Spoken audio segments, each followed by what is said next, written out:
Pieter Tritton, a.k.a. Posh Pete, the international cocaine trafficker. Welcome to Vlad TV. Thanks for inviting me, Cavario. Nice to be here. You as well. I'm going to do a quick bio for the sake of our subscribers who may not be familiar with your story. Yeah. You were born in 1976 in a town called Stroud, which is in Gloucestershire in England. Yeah. If you were raised in a village called Avening until you were 18. Yep. At age 14, you started hustling weed and ecstasy throughout the local party scene in probably a little bit younger than that. Countryside.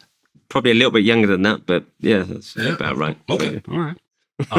We don't get into that.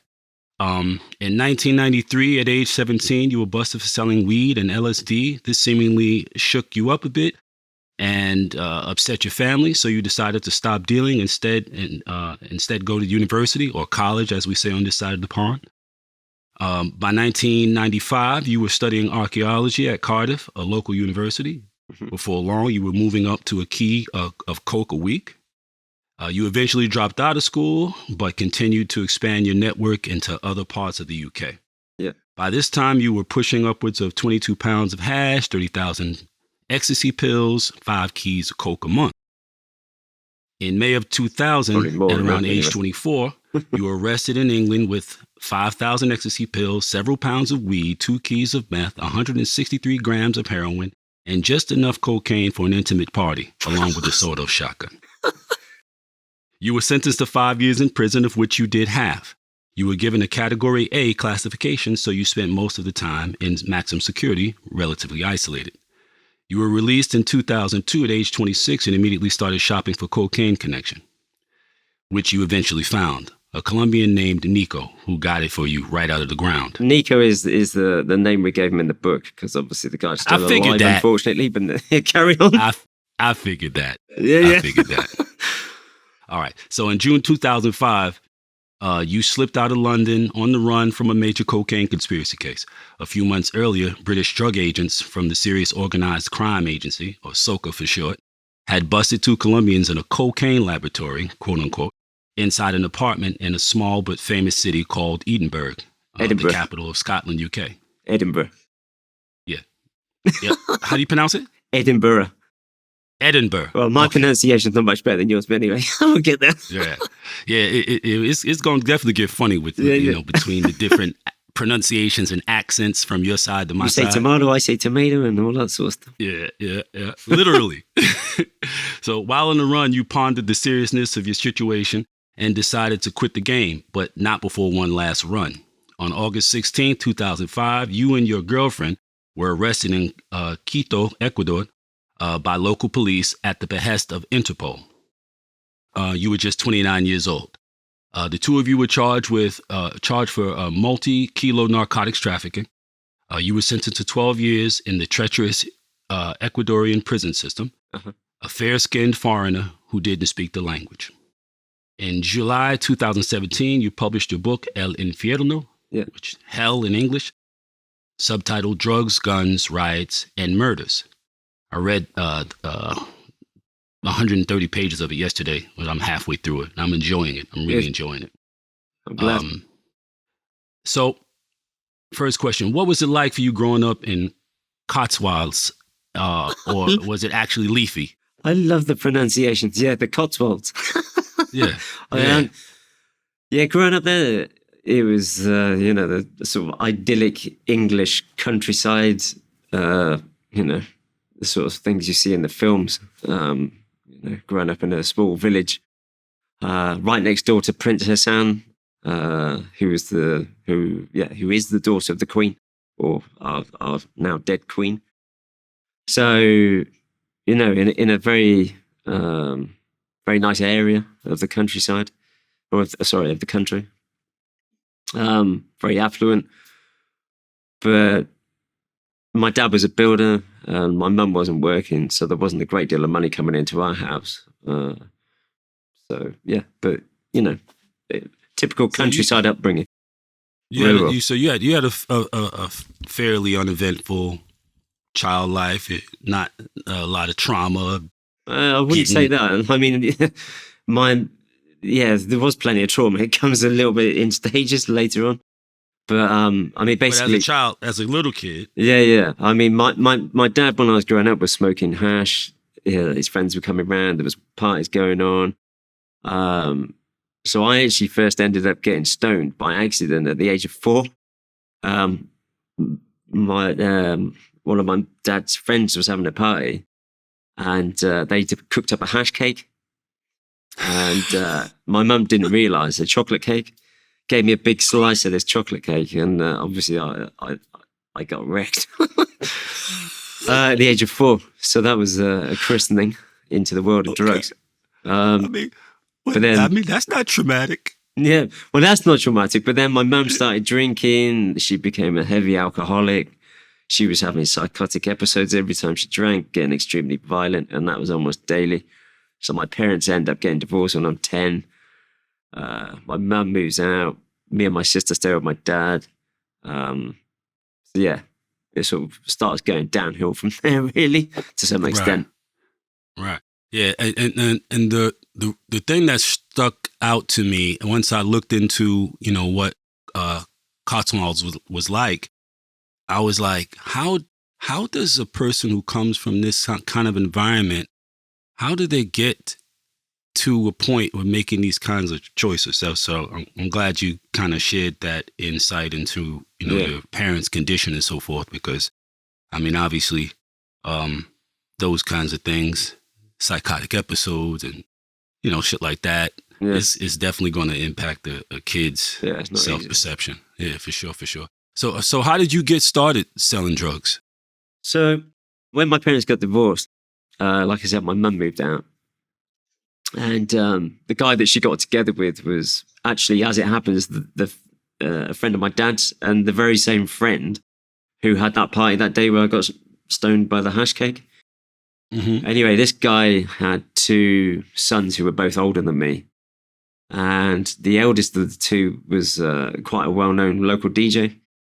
And they were heavily involved in selling ecstasy and other drugs, mainly ecstasy, because of the illegal rave scene that was taken off at the end of the 80s. And they were involved in organising these parties in warehouses, out in the countryside, in cities, all over the place in the local area. So I then became like the youngest of the 3. How old were you? Well, like I said, I was 10 when my parents got divorced. So my mum was together with this guy straight away. So I started secondary school at, or what would it be in America? What's your middle school? Middle school? Yeah, mm-hmm. At the age of 11. Yeah. So around that time, so I see all these, I see them starting to go to parties, these illegal raves, all of that starting to kick off. And like I said, there wasn't much money coming in, and I sort of realised that it was quite easy to sell drugs at these parties. It was easy for me to get them off my stepbrothers. There were a lot of drugs in the area. Stroud is a kind of a renowned hippie town in Britain. It's always been renowned as having quite a big drugs problem. For such a small town, it's got quite a big reputation as being, full of drugs. I think because of a lot of the hippies were settled in there in the 60s, 50s and 60s into the 70s. So it's kind of, there's a list in Britain. There's like Glastonbury, which everybody's heard of, where the music festival is. That's a real hippie town. Totnes, down in, I think it's Devon, and then Stroud. Those 3 towns are sort of quite sort of renowned as having a bit of a drug thing about them. So you're in this party scene. You're like 11, 12 I'm starting years to old. get into it. My dad had got together with somebody, and she also had a couple of kids that were both older than me, quite a bit older than me. Mm-hmm. And again, one of them was involved in smoking hash and drugs and stuff like that. So it was going on all around me. Do you know what I mean? Right. So I want to start making a bit of money to help my mum out because she's broke all the time. I'm not. As a kid, you want to help your family. You're trying to help your mum, stuff like that. Right. You just want to sort of lift her out of the problems. So, like I said, I saw selling drugs as an easy way of doing it. having gone to a couple of the illegal raves, I realised that it was really easy to sell drugs in these parties because the police didn't really get involved. They would let the party happen. They put a cordon around the outside and just let the party carry on. So if you were in there and you had, like I had, my stepbrothers and all their friends around, it felt quite safe, because they were sort of running the place. So I knew that I could get away with it, and started, basically. I mean, most of the initial dealing was at school, to schoolmates, classmates, and then at the weekends, at the parties, it would be, again, mainly to people I knew, but then to anyone really at the parties. And things just built up from there. Up until I got arrested, like you mentioned earlier, at the age of 17. So, was that your first bus? The 17-year-old? At 17 years old? Yeah, 17 yeah. years old? I mean, I'd gone through school, middle school, as you call it. Did quite well. I was quite gifted academically, got a load of 12 GCSEs, which would be, I don't know what's the qualifications in America? Shit, I dropped out of school in 10th grade, baby. I couldn't tell you. Okay, well, I mean, whatever people do in middle school, whatever they're called. I don't know what they're called over there. But anyway, I got a load of certificates, and then I moved from that school, from middle school to like sixth form college, which is to do like pre-university level. So when I moved, met a whole new bunch of people who were also involved in drugs, taking drugs. So things are just expanding, getting bigger and bigger, over time, getting to know more people, getting to know more dealers, more sources for drugs. I've now got sources for all sorts of stuff all over the place. Okay. And when I was at sixth form college, somebody go on. So when did you make your first international trafficking move? That came a little bit later.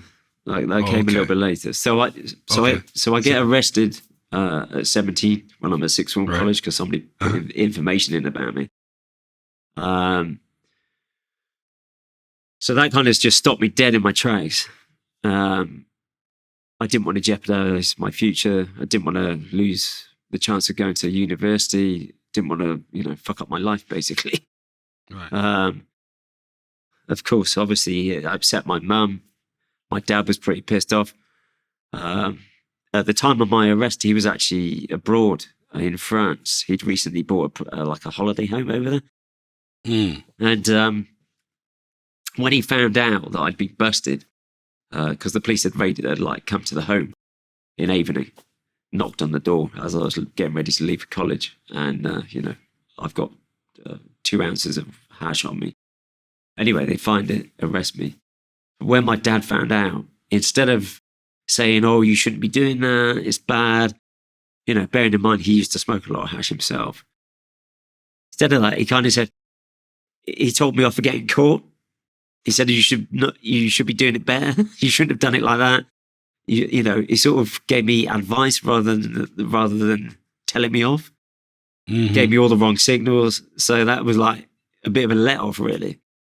So I thought, well, if he's telling me to do it better and not get caught, then what am I going to do? I'm going to try and do it better, obviously.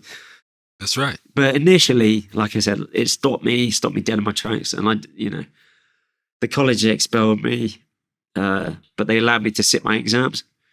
So I had to do the revision at home. So I did that through the summer, managed to get 4 A levels.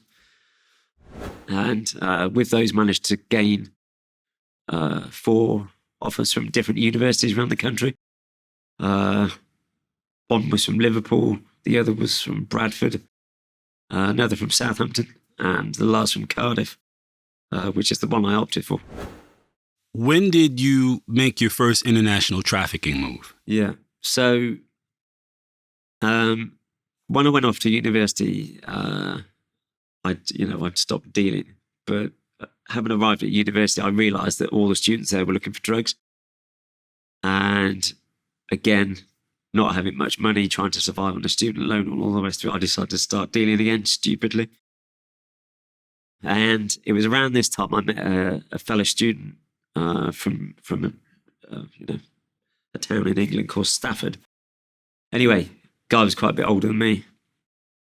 We got talking, and he had become involved in some sort of religious cult over in Holland. And the guys that were running this religious cult were also producing ecstasy, like a lot of ecstasy. And he knew that I was dealing and, that I was interested in maybe getting into doing international stuff because that's where the money's at. So he said to me, look, these guys are producing ecstasy. We can get any shape, size, or color of pill made that you want. We can have any ingredients put into it. You can stipulate how much MDMA you want in it, how much ketamine, how much amphetamine, whatever you want. And they were really cheap. They were like 50 cents, $50 US dollar cents a pill. And at what were they retailing for? 10 pounds, like $12. Shit. Yeah. So obviously, I did the maths pretty easy. This is quite a good markup. So, I mean, this is going back a long time, but so I said, yeah, sure, let's put it together. So I used my student loan to finance it, and just had enough money for like 2,500 pills. So ordered 2,500 pills with the Rolex, the watch, the Rolex symbol, the crown. We had them made with 220 milligrams of MDMA in each pill, which is quite strong. And they were like a creamy color and round. Anyway, I decided to drive over to Holland myself and collect them. So I hired a car. Car shouldn't have even left England. So I drive over to Holland, through France, Belgium, up to Amsterdam. I arrived there, and my friend's involved with this cult, and it was all pretty weird. And I just didn't like what was going on. I think it was like Church of Scientology or some weird shit. Anyway, I didn't dig it. And they didn't like me because of that. Oh, and apparently, I found this out afterwards, but because my surname is Tritton or Tritton, Triton is the Roman god of the sea. So they were going, oh, you're an old spirit, you're descended from the gods. And I was like, what the fuck are these gods? You're taking too much ecstasy, man.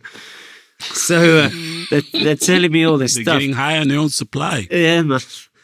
But anyway, they didn't Somebody got to test that shit, though. Huh? Somebody got to test that shit. True. So, I'm there for a few days anyway. Have a look around Amsterdam, go to a few museums, all that sort of stuff. But I'm getting bored. I want to leave. So I said, look, guys, I want to get out of here. And I said, look, is the ecstasy well packed? Is it vacuum packed? Because I don't want to get arrested going back to England by the sniffer dog and all the rest of it. They were like, yeah. It's all packed up nicely. We vacuum packed it in bags. You won't have any problem. Happy days. I was like, okay, well, if that's the case, I'll be back soon for more, and we can build on this and, all good. So anyway, I get back in the car and drive back through Belgium, stop in Bruges to get some presents for Christmas because it was about a week before Christmas. And I've concocted this like cover story in case I get stopped by customs in England. And obviously the cover story is that I've been to my dad's holiday home in France. So I know how far it is, how long it takes to drive, how much fuel I'm going to use, all the stuff I need to know. But anyway, buy all these presents, get back in the car, get to Calais, and the pills. They said they handed me like a bomber jacket, Alpha Industries bomber jacket, and they said the pills are in plastic bags, vacuum packed in the lining of the jacket. So anyway, when we get to Calais, I'm about to get on the ferry to go to England. And I can't remember exactly why, but for some reason, I thought I'll leave the jacket in the car because I know when the ferry dogs, they're going to run a dog up and down the cars. And when I get in the car, I'll then put the jacket on. I can't remember the exact thinking, but it was something to do with knowing that customs are going to be running a dog up and down the cars. So anyway, we arrive in Dover, get back in the car, put the jacket on. Come to the customs and excise, like the border force. and they pulled me in for a search. I was like, oh, fuck. I was thinking, I'm not going home for Christmas this year. You know what I mean? I'm thinking it's done. So anyway, they pulled me in, and they must have had a hit on the car, either because I'm a single male, it's a hire car, I shouldn't have left the country. I don't know. Or they've, the dog has indicated, something has indicated this car anyway in me. So they get me out of the car, they get all my luggage out of the car, all these presents, so they sit me down on a bench, put all the stuff next to me, all my kit. And then they start ripping the car apart. I mean, they tear it apart. They get the spare tire out, they get all the door panels out. They've got the bonnet, the bonnet open, they're dropping, they're ripping it apart. They know something's in there, and they're watching me to see if I'm watching them, and I'm trying to keep calm. But I'm sat on this bench, and I can feel the weight of these pills weighing the back of the jacket down. And I'm trying to keep calm, and I'm swinging my legs, sort of whistling, trying not to shake, thinking any minute now, after they've done the car, they're going to come to me and go, okay, it's time for a strip search, and we're going to go through all your luggage, and that's it. I'm going to be fucked. And when I was stopped, the lead officers, asked me where I've been, and so I said, gave them the story to my dad's house and all that. So anyway, they've torn the car apart, and they're just coming towards the end of doing that, and I'm thinking, right, it's time now. And I see this officer that's taken my passport and ferry tickets away to check, walking across the search bay. So I stand up, trying not to fall down because my knees are shaking. And he comes over to me and he goes, sorry to have detained you. You're free to go. And I was like, really? And I thought, no, this must be a joke. Do you know what I mean? This can't be right. So I'm like, great. So I just throw in my stuff in the car as quick as I can to get the fuck out of there. Get in the car and start the engine. Literally, as I'm driving out of the search area, I look in the rear view mirror and there's another team, border force team coming in with a dog. And had they have been like 10 minutes earlier with that dog, they would have arrested me. Because when I get home, and I tell you what, leaving that search bay was a massive adrenaline hit. Getting away with it, you know what it's like. Mm-hmm. So anyway, I get home, I open up this jacket, and these people in Holland, all they've done is they've poured 2,500 ecstasy pills, just poured them into the lining of the jacket. There's not even any plastic bag in there, let alone vacuum packed. You could smell them. Fuck? Yeah, man. So, I mean, obviously the dog must have smelled it, because that aniseedy smell. I mean, I could hold the jacket here and you could smell it. That's so crazy. I was like, what the fuck, man? So I phoned up my friend back in Holland. I said, what the fuck? And he said, oh yeah, they tried to get you arrested because they didn't like you. And then all this story about me being a Roman god and all this bullshit came out. And I was like, what? These people are mad. Wow. I said, no, that's the last time we'll be doing business. Do you know what I mean? Jeez. But anyway, got the pills, sold them all for £10 a pill. Well, I got my stepbrothers to sell them. I think I charged them £5 a pill, and they sold them for 10. Oh, that was a nice come up. Yeah. So it was a good Christmas anyway. Made a lot of people happy that Christmas and New Year's Eve. Yeah, it was a good. Yeah, that was a good New Year's and a good Christmas, no doubt. So that was my initiation. The lick, right on time. So that was my first international importation, and it got me interested. It lit a light in my head. It piqued my interest. So, it's got me then thinking about what else can we import. Because obviously, I've been dealing drugs for years by this point, and I've already been looking at different methods of importation.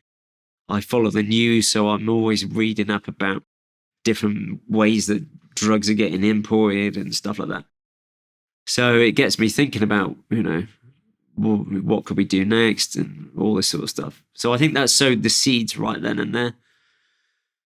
So anyway, after that first import, went back to university because, obviously that connect got cut because they tried to get me arrested. So didn't want to see them again.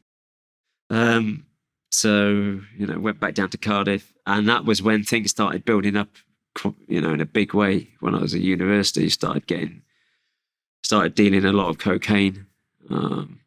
And At school? At the university? Yeah. So, from, like I said, when I got to university, I stopped all the dealing. But then it all started again and did that import. And by this point, I'd obviously met quite a lot of students around Cardiff, and I'm starting to meet the local dealers around Cardiff as well. And one particular student from Southampton because I'd not really dealt with cocaine at this point. It was something, it was expensive. It was something that, doctors, lawyers, people with money used, rock stars, musicians, stuff like that. And, it wasn't really my thing. I was more into all the party drugs, the ecstasy, amphetamine, LSD, hashish, all of that. So anyway, there was one particular guy kept asking me for coke. And I said, look, I'll see what I can do. So I phoned up my stepbrothers and they said, look, we'll put you in contact with the local dealer in Stroud, which they did. So I go and, go back to Stroud, buy half an ounce. 14 grams was the first time. And that, that's nothing. Anyway, bring it back down to Cardiff. It wasn't very good. It was cut. But this student said, look, if you can bring something down that's good, we don't mind paying a bit more for something that's uncut. And there's, quite a few of us that will buy it. Like I said, I was already starting to meet dealers around Cardiff, like the local dealers. And I realised that there was a lot of money to be made selling cocaine and didn't have to move so much volume. Whereas, moving to hashish or weed, it's a lot of volume for not so much money. But cocaine is, small volume, high value. So obviously, trying to make as much money as possible, cocaine seemed like a good option. So anyway, go back to Stroud. And I said, look, guy, if you can supply me with something that's uncut, then there's a big market that I can start filling down in Cardiff. So unbeknown to me, this dealer in Stroud happened to have a really good connection. And he started selling me uncut cocaine, pure, for a really good price. And with that, I was able to then basically start selling to the local dealers in Cardiff.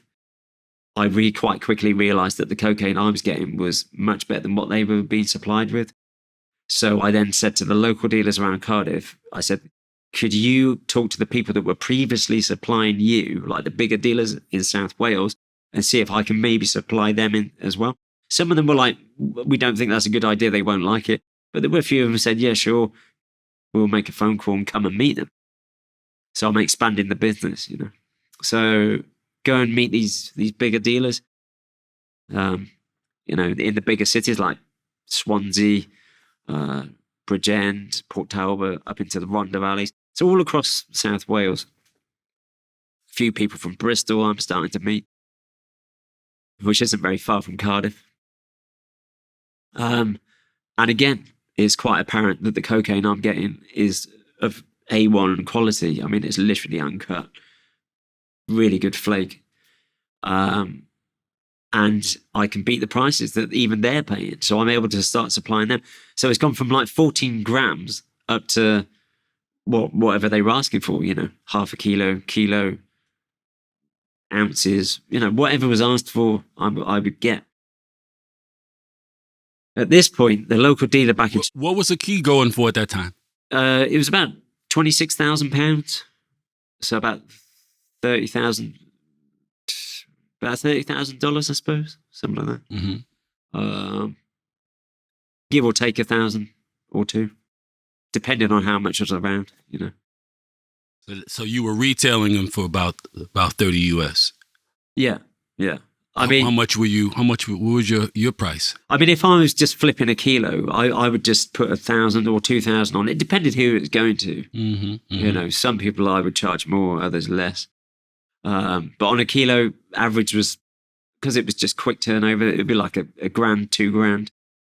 Sometimes it would be 3 or 4, if I was lucky. Depending on who it was. Sorry? Depending on who it was. Yeah. Mm-hmm. So the amounts are getting bigger. So like I was saying, the dealer back in Stroud started to get cold feet at this point. He was like, well, You know, he was used to dealing grams and ounces and stuff like that.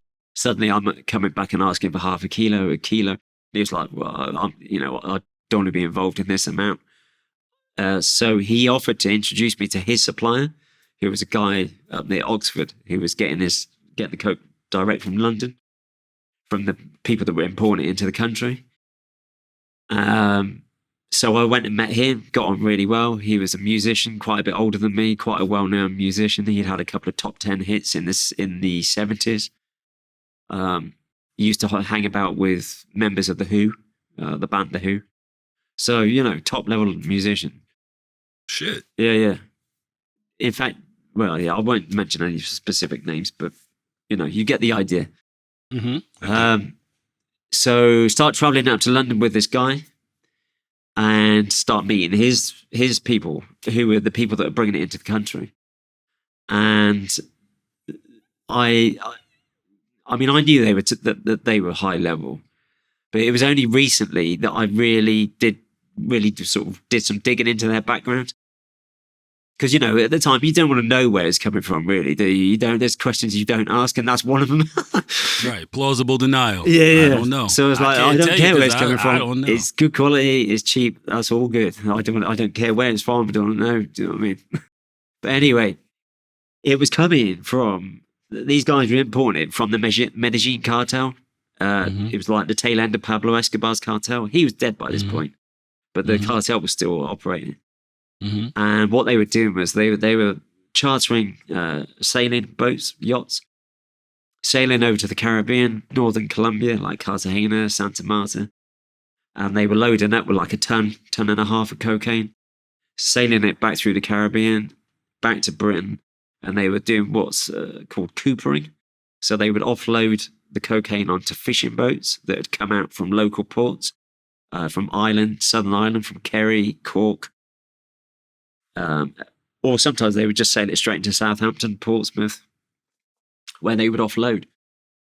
Hence the fact that the coke was so good and unbeatable price, because they were pretty much running the cocaine market in southern Britain at that time. So I'd gone and this has all happened within a space of, I don't know, six months to a year, if that. So I've gone from that 14 grams to that student up to bringing back 3-4 keys of coke, sometimes more, a week, from London back down to Wales, back to my home area, to Bristol. So the amounts, it became much larger. The amounts of hashish that I was getting asked for were getting a lot bigger. There was one particular guy in South Wales who was asking for between 500 kilos and a ton every 10 days to 2 weeks. Of hash? Yeah, of hashish, like a transit van full. What was that going for? What was what were the denominations of hash? Like, did it come in? It came in kilos, like. No, Coke? At the time it was. Well, it depended, because we had various sources for the hash, so it depended. We were getting 9 bars, so there were 4. They looked like a soap bar, so 4 bars to a kilo. That was some of it. That was like the standard hash at the time, what they called soap bar, because it looked like a bar of soap. 4 to a kilo. We would get squidgy black, like Pakistani hashish, Afghani pollen, Moroccan pollen. We'd get Thai weed. We'd get Indian charis, Nepalese, all sorts of stuff coming in, depending what was around. Also depended on, obviously Nepalese and stuff like that. You don't get as much volume of that. That was like 100 keys if you were lucky. But a lot of hash. What was that? Nepalese temple ball. Well, it's like charis. What they call charis is like Indian hashish that's hand rolled into sticks and patties, like round disc. Really very high quality hash. Beautiful smell. That's how it used to be when I was a kid. Well, a young person out there in the 80s and the early 80s, and we were getting hash, just because we smoked weed. We sold heroin, but we smoked weed and having hash, and your weed was like, the weed wasn't as strong back then, right? Yeah, no, it wasn't, was it at all? Right. So yeah, that's how it used to be. Rolled like that or patty. Yeah. Dark. Yeah, dark, yeah, exactly. Squidgy. Yeah. So how did you catch your second case? Yeah, so all of this is going on when I'm at university. By this point, quite a few people had started dying around me. So when I was 14, my best friend died, dropped dead of a brain hemorrhage in the village that I was living in that evening. Just had a game of tennis. He went home, dropped dead in the shower. And from that point on, people just started dying around me. In fact, I got nicknamed Grim Pieter, like the Grim Reaper, Grim Pieter. Because that, honestly, I shit you not, that many people have died around me is like insanity. So I was going to tell you that when I get back out there, I'm going to come kick it with you. But so like I said, so like first one at 14, and then when I was at sixth form college, a girlfriend got killed in a car accident, then another friend in the same month. By the time I was 20, I'd seen 8 people die in front of me from overdoses, heart attacks, car accidents that I'd just come across, bike accident. Actually take their last breath I'd watched die, you know. That's not normal. Well, not for England anyway. No. So there was a lot of trauma built. This is where the trauma starts coming. So there's a lot of trauma building up, all the alcoholism with my mum's going on. You know, she's now been committed to psych wards a few times. You know, it's all really stressful. That death of my girlfriend, or the girl that I was very keen on when I was at sixth form college, that really did that you know, affected me quite a lot.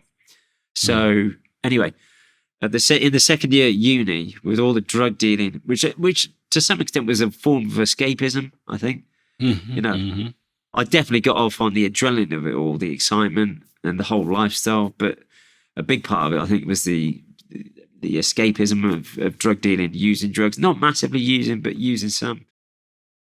So anyway, drop out of uni in the second year, which I regret, and left. Moved from Cardiff to Bristol, which I said is nearby, again in the southwest of England. At the time, my girlfriend was living there, so rented a house, moved in with her. Again, started meeting some bigger people in Bristol, started supplying them.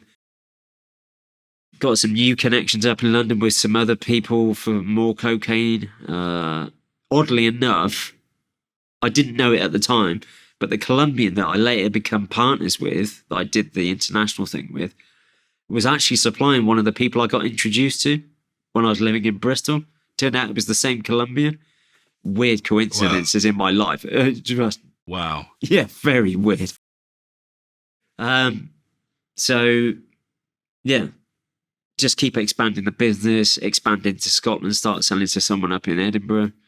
You know, just trying to expand it as much as possible. Things come to a crashing halt. Started to have a lot of trouble in Bristol with people not paying. I ended up getting together with the ex-girlfriend of a yardie gangster type in Bristol, which he didn't like. So you know, there was car chases. They tried to kill me. I tried to kill them. You know, the usual. So I decided to move out of Bristol, take the girl with me and her daughter, and move back up to Stroud. And things went on normal for a bit when I was living in Stroud. And then in May of 2000, it was actually the day after her birthday, we'd had a bit of a party. And I went off to deliver 3 ounces of cocaine to somebody. And unbeknown to me, the house was under surveillance, where my friend was living. So I turn up there in a big red transit van, a big van. Mm-hmm. Couldn't miss me. So I turn up there in this huge red van, go in, have a chat, do a few lines, and give him the coke, and leave the house, get in the van, and I had the drugs in a briefcase, like a laptop combination briefcase thing. Anyway, get in the van, drive about 7 miles up the road towards a town called Cheltenham, as you would pronounce it. Mm-hmm. Mm-hmm. I've been to Cheltenham. You've been to Cheltenham? Mm-hmm. Shut up. Yeah, man. That's literally like 10 miles from where I live. That's crazy. 10 miles from Stroud. What, Cheltenham in the UK you've been to? Mm-hmm. Yeah. Really? Yeah. No way. Wait, what, to the race course? I get around. Cool. So, headed towards Cheltenham, that you've been to, and get about 7 miles up the road, and I get this marked police car come screaming up behind me, blue lights come on, and initially I thought, oh, it's a routine traffic stop. I thought I could probably get away with this. I've done it before, be stopped, just bullshit my way out of it. Mm-hmm. Anyway, they pulled me over, get out of the van, and straight away it's apparent, it's obvious it's not a routine stop. They know there's drugs in the van. So they went straight for the briefcase, got it out, crowbarred it open. Obviously, I get arrested. They find drugs in the briefcase. And like I say, the house had been under surveillance by the police, local drug squad. Mm-hmm. And as I left and drove off, they raided the house. The guy in the house managed to get most of the coke down the toilet. But they found traces of cocaine around the rim of the toilet bowl. The bag, scales, money, usual paraphernalia. So they arrest him. Y'all weren't using triple beams by then, right? Because this is... Using what? The triple beam scales. The old balances? Mm-hmm, No, this is digitals. Digital, right? Yeah. I did used to use those old balance ones when I first started out for the hashish. Yeah. Using because in England a penny, a 1 pence piece is 3.5 grams, like an eighth. Right. Yeah. And a 2p is 7 grams, a quarter of an ounce. And any dollar bill, USD is a gram. Was a gram. Yeah. I saw that in Ecuador. Yeah. So what was that? Oh yeah. So he gets arrested.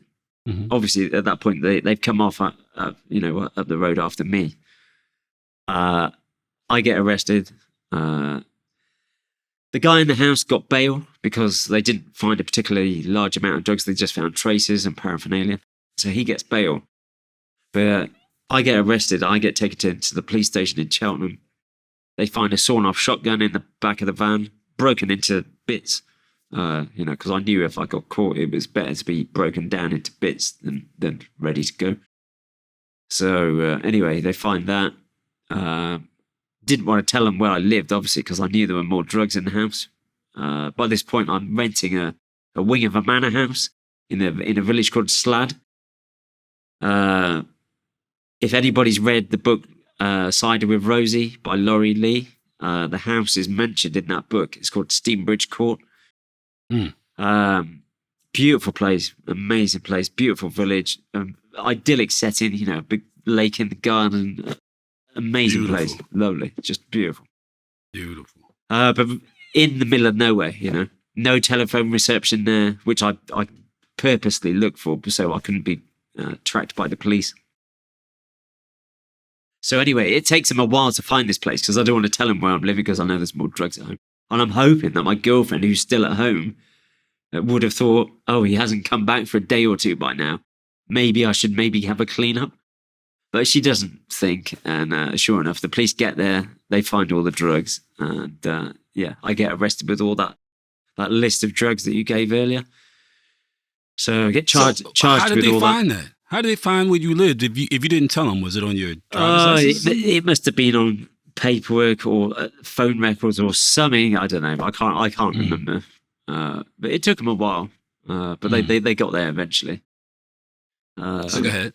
So they get there. She didn't clean up, so they got all that stuff that I listed. Yeah. So they get all that, and at this point, the police are thinking, "Wow, this is like a major deal."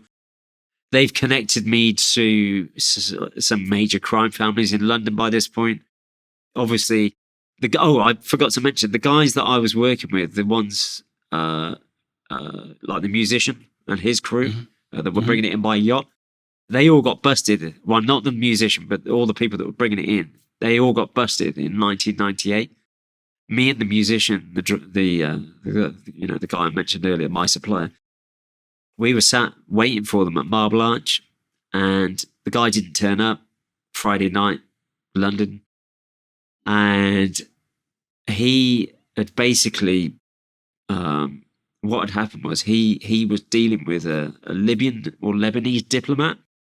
The diplomat had been arrested by the local police somehow with like 29 kilos that our guy had given him on credit. So the local police had put pressure on this diplomat. They said, look, if you don't give up your supplier, then, we're going to make you, you're going to be in a big trouble. So the diplomat has set up our supplier, the guy that was on, coming to meet us that Friday night. So he's taken the 29 kilos back to our guy and just basically thrown it at him. Said, "Oh, I don't want it now. I can't handle it. You've got to take it back." So our guy takes it back, just throws it in the boot of his car, and then he's on the way to us. The local police follow him, stop him half a mile from reaching us. 29 keys of coke in the boot of the car. He gets arrested, unbeknown to him. We don't know this has happened. So we're sat at Marble Arch in London, waiting. In the end, we realise something's wrong, so we leave. A day or two later, we find out he's been arrested half a mile from reaching us. So obviously, at this point, this is in 1998, we, like the guy, my supplier, and me, must have popped up in. Oh, sorry.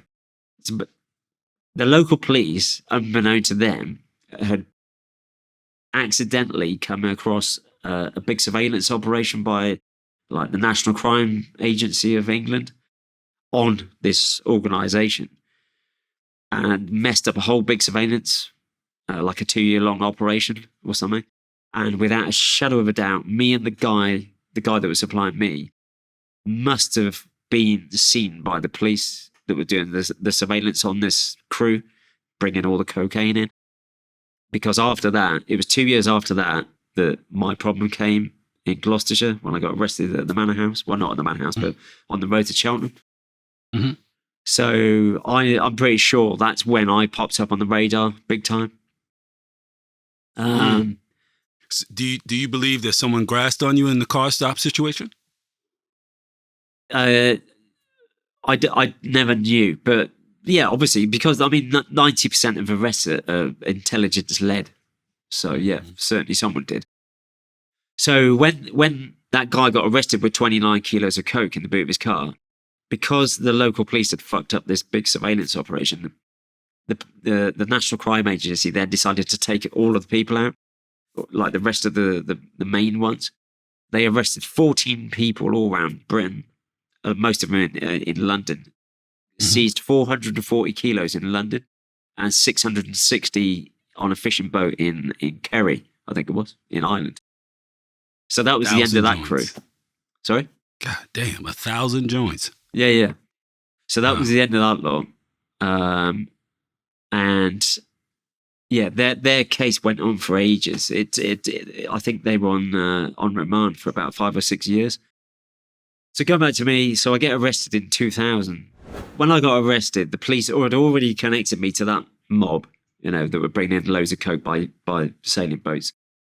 They then also connected me to a major crime family in London, in the north of London, like major crime family, as well as a couple of other big crews.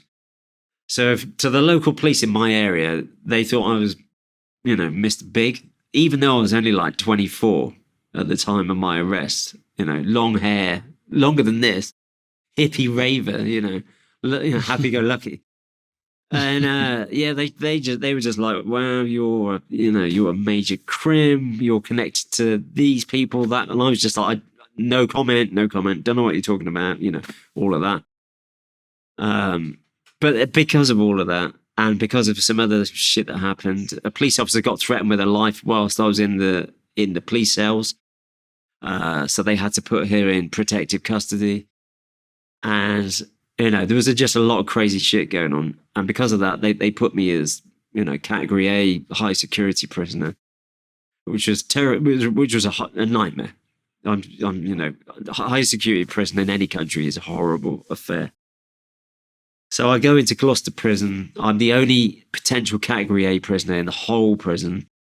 They put me on the second floor of A wing. I literally couldn't leave the cell. I wasn't allowed to talk to anyone. I couldn't have telephone cards in my possession. All my telephone calls were recorded. My visits were behind glass with a prison officer literally sat on my lap. All my letters photocopied and sent to the police. Strip search daily. Cell spin almost daily. I mean, it was really full on. They used to close the whole wing down to just take me to get my food. So they'd shut the whole wing down, get me out the cell, 2 officers in front, 2 behind, take me down to the hot plate, get my food, put me back in the cell, and that was it. I used to have to exercise on my own. It was full on, you know? So did they keep you in the cell 23 hours a day? Oh, yeah. That type of thing? Yeah. All of that. Yeah. That's crazy. Yeah. Yeah. Okay. So you're in there. So I'm in there. The security eased off after a while, but like after about a year, things started to ease off a bit. Eventually I get sentenced to 5 years, which was really lenient. I know. Anyway, that's what I got. First time offender, and you know. So I get 5 years. I get transferred from there to what was a renowned prison in England on the Isle of Wight called Parkhurst. At the time, it was like a high security prison, a bit like what's the one on the island? Rikers. Yeah, or what's the other one? The famous one? Alcatraz. Alcatraz. Yeah, a bit like that. You know, on a rock, an island. It was nicknamed Alcatraz of England. Wow. You know, it used to be a real high security prison. It was renowned until I think there was only 1 or 2 escapes out of there. But anyway, I got sent there. I was, you know, normally when you're in a prison, your security status goes gradually lower and lower and lower. Me, I went from Gloucester, which was sort of medium, up to Parkhurst. Did the rest of my some of the rest of my time there. And then to get released, they sent me off to another prison called Earlstoke back on the mainland, where I did like the last, 4 or 5 months. Got released. And you can see all of this on YouTube, by the way. Whilst I was at Gloucester prison, they filmed the first ever production of Banged Up, like a prison series in Britain. That was like the first ever series in a prison anywhere in Britain. Banged Up, and it was in Gloucester, and they did like a 6-part series. I'm in 4 of the episodes. It's on YouTube. Check it out.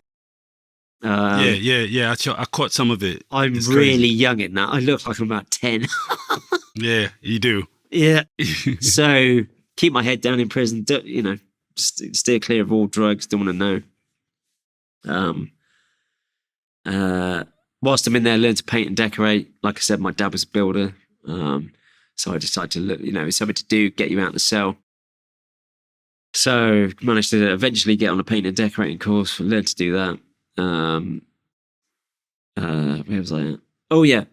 So I get down to Parkhurst. All of my co-defendants, like the people that have been arrested with me, they eventually come into the prison. They get sentenced as well. So we all end up in Parkhurst on the Isle of Wight. And there's a 9/11 has just happened now. Or around then. And at this point, I see a lot of drug traffickers getting arrested inadvertently because of the heightened security at airports. There's heightened security at all the ports, airports, seaports. So there's shipments of drugs getting caught up in the heightened security that normally would have just come straight through. Now they're getting stopped. Drug mules are getting stopped left, right, and centre. So I'm watching all this and I'm thinking, wow, you know, the days of shipping cocaine in block form or powder form on the off chance that you can get it through a border are pretty well finished now, certainly into Britain or America or any sort of, first world country. Unless you've got the border force paid off or you're bribing someone or, you know, or there's corruption. That's a different story.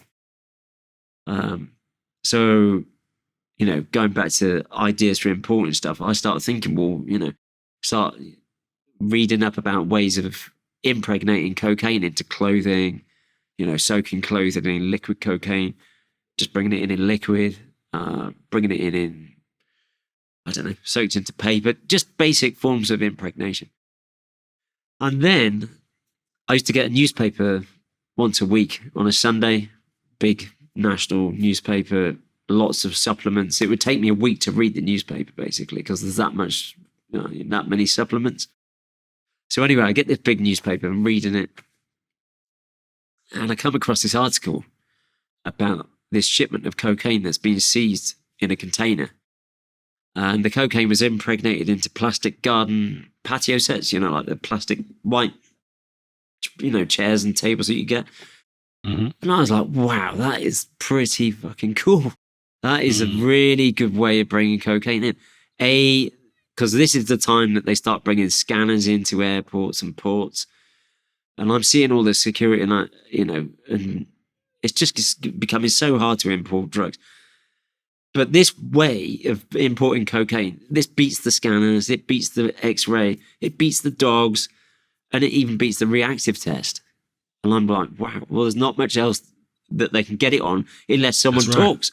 Unless someone goes, it's in there, which they must have done in this instance, because no one got arrested in that case that I knew of anyway. That, in the paper it said no one had been arrested, investigations ongoing, but they hadn't arrested anybody. And I was like, wow, that is the future of drug trafficking, or certainly cocaine, maybe heroin. So it really got me thinking. It lit a bulb in my head. Go on. This was interesting, like really fucking interesting to me. But I was like, I read this in your book. Yeah. This right here, this little section right here. Yeah, so the book, El Infierno, is, I'll come on to that in a bit, but that's really just about the prison. I'm halfway through writing the prequel, which is going to be about all this stuff I'm telling you about now, all the trafficking, all the crazy shit. And that's going to be a blinder. Honestly, that's going to be the one.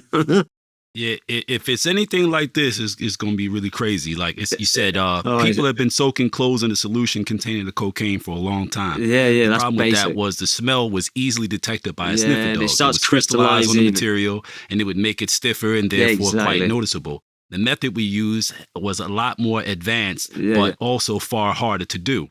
Yeah. The cocaine was dissolved in a solution of various chemicals and then combined with a type of plastic, while it too was in a liquid state. Liquid latex. And this then had to be dried, ensuring the plastic was as thin as possible. Were you doing the same thing? Yeah. All right. This is out of your book. This is out of your book, bro. Oh, my book. Right. Yeah. Yeah. So once dry, you had a piece of plastic very similar to the rubber used for inner tube tires on mountain bikes. Yeah. It had no smell, could not be detected by X-ray scanner, and we would put a chemical in to counteract the reactive test the police use.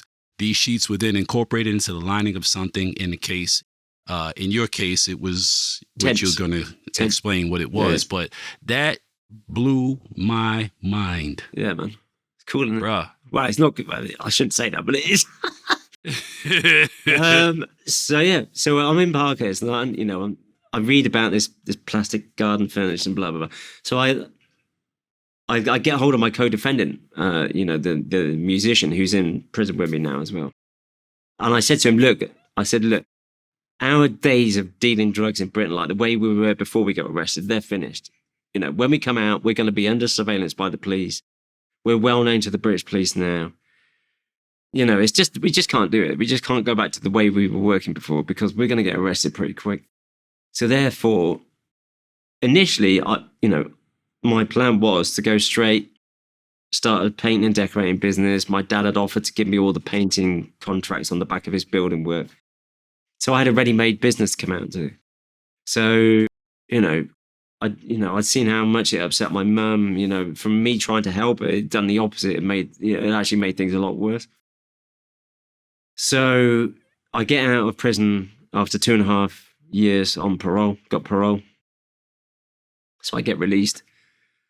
And at that point, I'm like, yeah, I'm going to go straight. But whilst I was in Parkhurst, like I said, I got my co-defendant and I said, look, I'm going to go straight when I get out. But if you get a phone call from me at some point, you'll know why. And I explained to him about this newspaper. I think I showed him the article, and I said, look, this is cool. I said, this is the only thing I want to do. When we're out, if we decide to start dealing drugs again, this is about the only thing I want to do. I want to get us I want you to try and find us a source for the cocaine direct. So like a Colombian, Peruvian, Bolivian, someone that can supply us direct from South America with pure cocaine that we can then make into plastic or rubber or whatever to then smuggle back into Britain, because it's almost guaranteed to get through. And he said, yeah, sure. If that day comes, just give me a ring. I'll see what I can do. I'll see if I can get us a hookup. But for the meantime, we're going straight. Yeah. So we left it at that. We get released. We go straight. We're painting and decorating. Things are going okay, but daily grind, daily life, the rat race, trying to survive on the painter and decorator's salary, it's not the best money. And having gone from the money I was making before going to prison to that was a bit of a shock. Very hard for me to adjust to. I know people are probably saying, suck it up, deal with it. But, I'm just explaining the situation. This is what happened. It was difficult, and it was starting to piss me off. Started using cocaine again at the weekends with my girlfriend. So, I'm starting to associate with people again. I've got people ringing me almost daily saying, do you want to do this? Do you want to do that? Can you get us this? Can you get us that? Do you want to be involved in this plot, that plot? There's a lot of stuff going on, all my old associates. And I just keep saying, no. And then I had one particular client with a paint and decorating who just wasn't paying, and it just pissed me off. And I'd had a bad week, and do you know what? I was sat there, and I thought, fuck this. I can make a lot of money. And it was just that day, a fuck it day anyway, and you've just had enough. It's one of those days, and you just go, do you know what? Fuck this. And I picked up the phone and I made that phone call to the guy, and I said, look, you know what? I'm calling you. And he said, yeah, come and meet me. You didn't need to say anything on the phone. We were pretty paranoid about the phones by this point anyway. We knew how dangerous they were. Mm-hmm. So get in the car, go and meet him, and we have a conversation. I said, look, try and find me a source for the coke. And he said, give me a week or so. I'll go up to London and have a look around, speak to a couple of people, and see what I can do.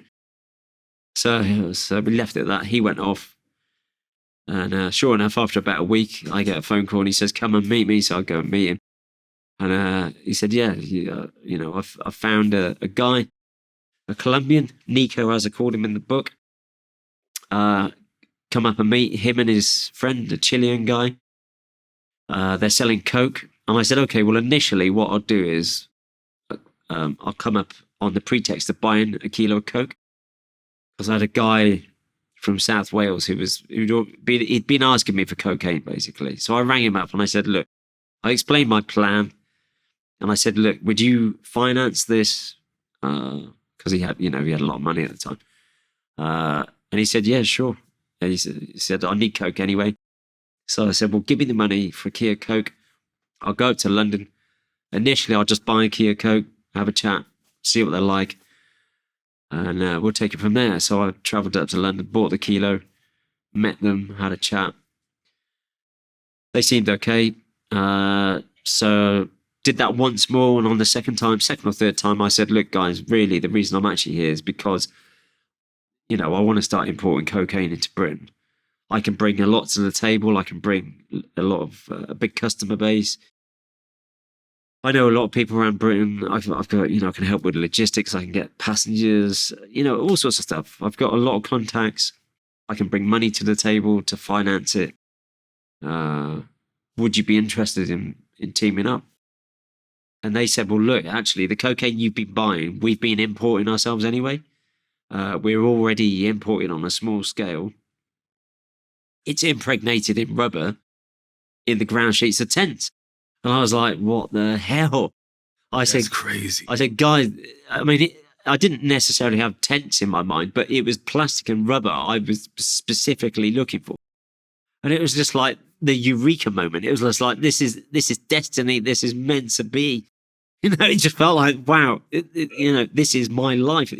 That's what's supposed to happen. I kind of believe in destiny and all that because of things that happened. And so I explained that this was kind of the idea that I had, certainly the rubber and the plastic and impregnation, I was like, wow, cool.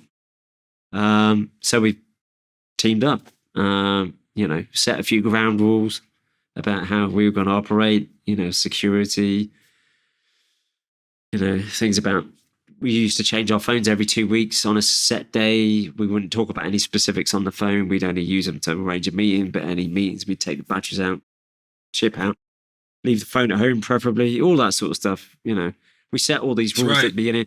We said that whilst we're working, no one's allowed to use drugs or alcohol or any sort of partying, no madness, no one in the lab, because we had to have a makeshift lab to extract the drugs. So one of the main rules, obviously, is don't let anyone know where the lab is that doesn't need to.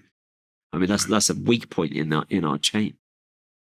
We said that if any of us get arrested, whoever's left outside, if anyone has to look after the families of the others and, take care of everything, all that, all of how it should be. Yeah.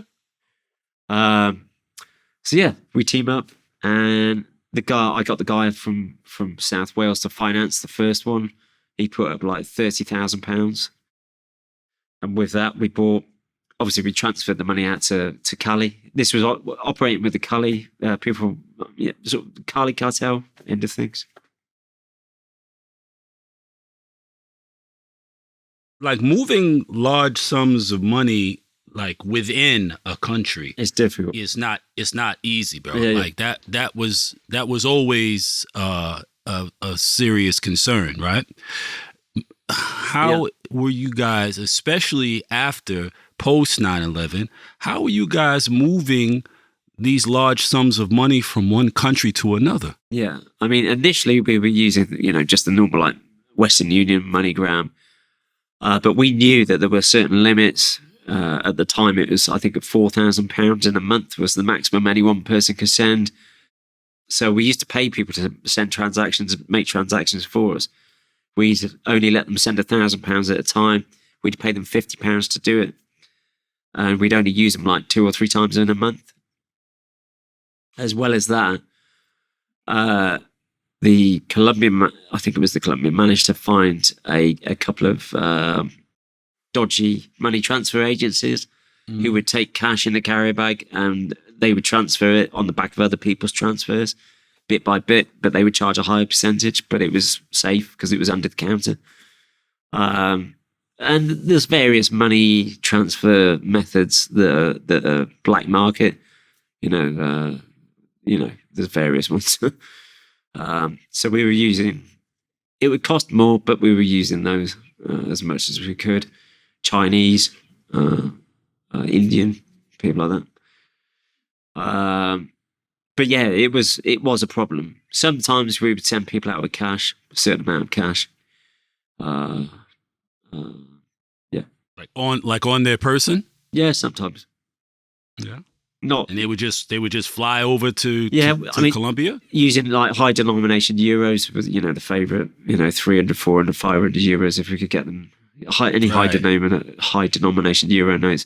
Because I mean, if we weren't sending masses out, any one trip, because each tent that we did was between 3 and 5 kilos. So it wasn't, it was never much more than 30 grand. So it was easy enough to do it in bits. Yeah. So that wasn't too bad. Who created that process that y'all were using? The Colombians, I think, they've got people working in labs 24/7 coming up with new methods and ways every day, trying to beat the systems. They know what the security is that they've got to get around, so that they try and overcome it any which way they can. Right. So they're sat there all day long just testing different methods of impregnation or however they can do it. But yeah, it was a genius method. Did you know how it worked? How do you mean? Like,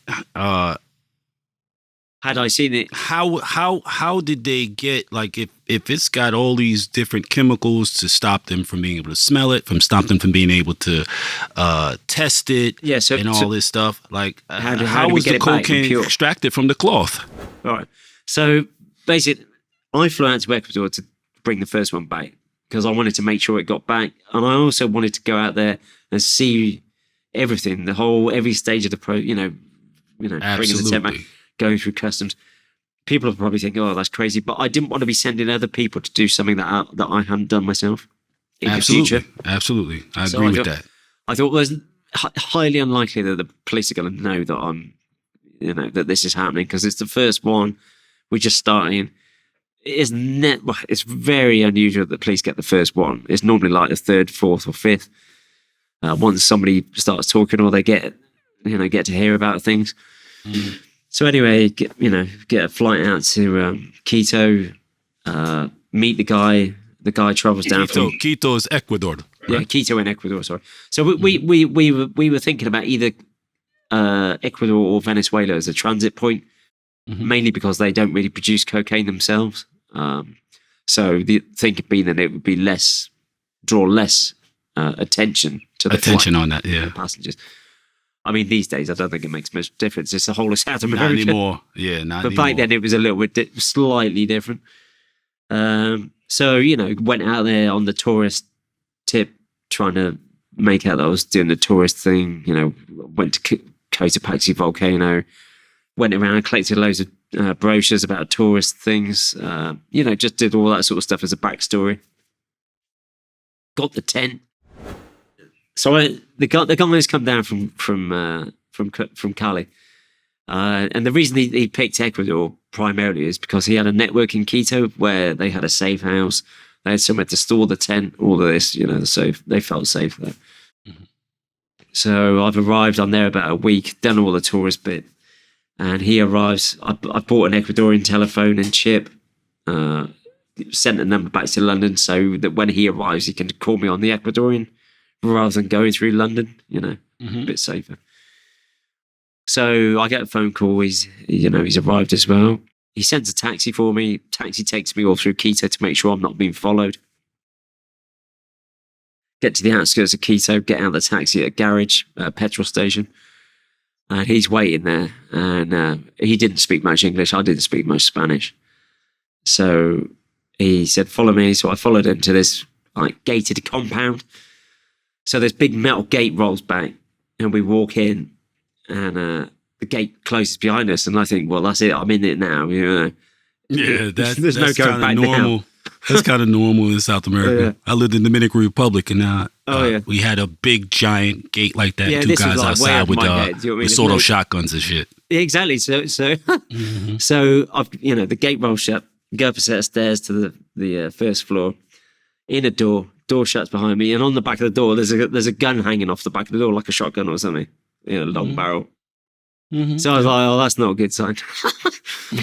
So I'm thinking, well, I don't know that the cocaine is in this tent. It's the first trip. He could just be giving me a tent with nothing in it. I mean, how am I going to know? It's a piece of plastic. I mean, there's no way I can tell.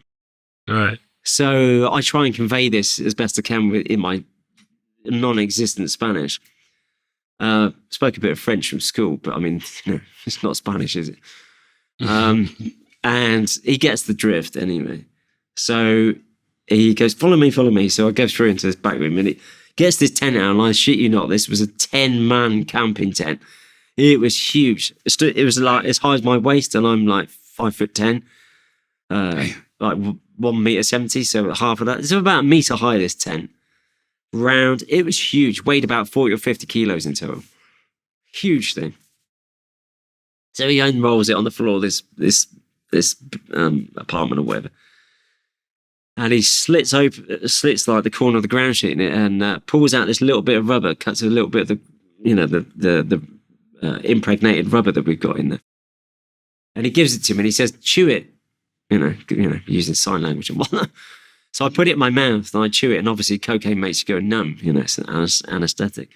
So my mouth goes absolutely numb. And it was like, do you remember the man from Del Monte Says Yes? The TV advert, man for the Orange Juice?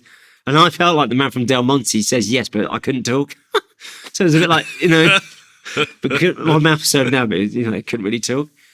So I knew the cocaine was in there anyway.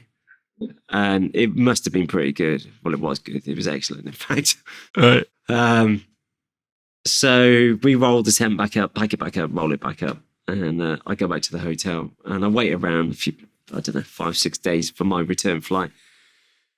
And in that time, again, go and buy my family loads of presents, things like ceramic plates that weigh a lot, boxes of cigars, leather jackets, loads of heavy stuff, t-shirts.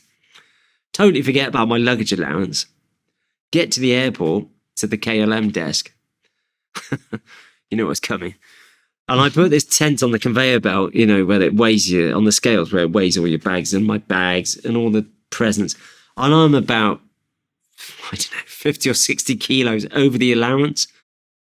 Like 100 pounds, 120 pounds. I'm massively over. And they're like, well, you've either got to pay a huge excess, and I mean, it was a lot of money, or why don't you get rid of that tent? And I'm like, I can't get rid of the tent.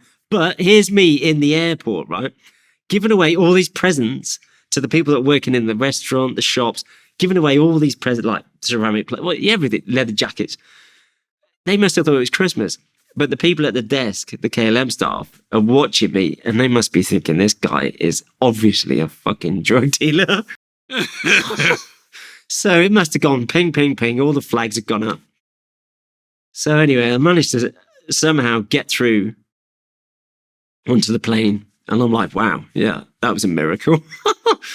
So I'm on the plane out of Ecuador and we leave and I'm like, yeah, I'm out. We arrive in Holland because I have to change in Holland to go to England. There was no direct flight. And the tent is in the hold. So, in transit, the bags are just getting transferred to the other plane. Anyway, we arrive in Holland at Schiphol Airport. And unbeknownst to me, under the Schengen Agreement, whichever country the plane lands in first in Europe is responsible for carrying out the drug search on that plane and all the passengers. Mm-hmm. So sure enough, all of us are getting filed through a row of Dutch drug agents, police. And I'm at the back of the queue. And one of these Dutch police, looks down the line, sees me, turns to his mates and says something in Dutch, and they all look at me. And I think, I'm getting pulled again. So I was like, fuck. So I get to the front of the queue, and sure enough, they go, we want to talk to you. Come with us. So they take me to a holding room, and there's about 30 people in there. 3 or 4 of which maybe are European, all the rest are South American. So I'm thinking, right, here we go again. So I'm waiting my turn and I'm thinking, I'm not going home. I'm just trying to get it into my head. I'm going to prison. And my turn comes and they call me into an office and they said, well, what have you been doing? Where have you been? And I said, well, look, I've been doing the tourist thing. I've been here. I've been to Cotopaxi volcano. I've been there, here are the brochures, here are my tickets. This is what I've been doing. And, interview me for about 20, 30 minutes. And I was thinking any minute now, they're just going to pull out that big dead man tent and put it on the desk and go, what's this? And I was waiting. What's this, posh Pieter? Yeah. What got you? What the fuck is this English boy? And it didn't happen. So we get to the end of the conversation and they're obviously running out of patience and out of questions. And he said to me, again, sorry to have detained you. You're free to go. I was like, really? Again? So I thought, there's no way that they haven't found that tent. They obviously know I'm carrying because they pulled me after all that carry on at the airport in Quito. They must know that I'm carrying drugs. So I start thinking, perhaps they've spoken to the police in Britain and they've decided for some reason, whatever it is, that they're going to arrest me on my return to England so they can maybe get all of us or whatever. Who knows how they think. So that's what's in my head. So I get on the plane and it's only a short flight from Schiphol to Stansted, just north of London. Mm-hmm. 45 minutes. The plane hardly takes off. It's like, right. So it's gone up for a second, and as soon as it's up, it's coming down. And we land, and I get to the luggage carousel, and there's the tent going round and round and round. And I'm watching it, and I'm looking around the room, and I'm thinking, I'm just trying to see if there's any police or anyone suspicious. And I think, it's shall I? And I think, oh, fuck it. And I grab it and I walk straight through customs and I'm out. And suddenly I'm out and I'm out of the airport. And I hadn't told anyone, not even the Colombian or the Chilean, that I was coming back on this day. I thought no one needs to know. In that way, the only person that can fuck this up is me. So that's right. Yeah. So if no one knows and only I know, then no one knows. You know what I mean? Right. So I'm now out of the airport, and that adrenaline rush was even bigger than anything from earlier. Right. So I phone up the Colombian from a payphone, and they said, "Where are you?" And I said, "I'm back." And they said, "Back where?" And I said, "I'm back in England." And they were like, "What? Woohoo!" And I said, "Yeah, but I got stopped." And they were like, "Oh." And I said, "Yeah, but don't worry, I've got it." And so to me, that just showed me how good our system was. I'd been stopped. Well, not stopped, but I'd got through I'd got through Ecuadorian customs. I'd got through Dutch customs and been stopped and questioned. And I'd now got it through English customs as well. So I'd gone through 3 sets. And I was like, wow, we are onto a winner here. This is because there weren't many people doing this method at this point. This was fairly new at the time. Around what year was this? This is like 2003. Mm-hmm. Okay. So I was like, wow, this is, as long as we do this right and we keep this on the lowdown and we only let the minimum of people know what we're doing, we only sell to a handful of people because we don't need, the less people know, the better what we're doing. Of course. So, yeah, I take the tent down to London. They've arranged an apartment. I can't remember where, but a makeshift laboratory. So they've got all the chemicals ready. They've got a friend of theirs, another Colombian, who's worked in the labs in Colombia, in the big labs, making the coke, to come and help with the extraction process. Mm-hmm. So the extraction process is basically once we got the tent back, we would have to strip out the sheets of latex or rubber with the cocaine impregnated into it, mm-hmm. which, like I said, were made really thin because the coke's only on the surface. So we would then have to try and maximize the surface area. So we'd strip out these panels, we'd cut them up with scissors as small as possible to maximize the surface area. Then we soak that in methanol, which is like pure alcohol. Mm-hmm.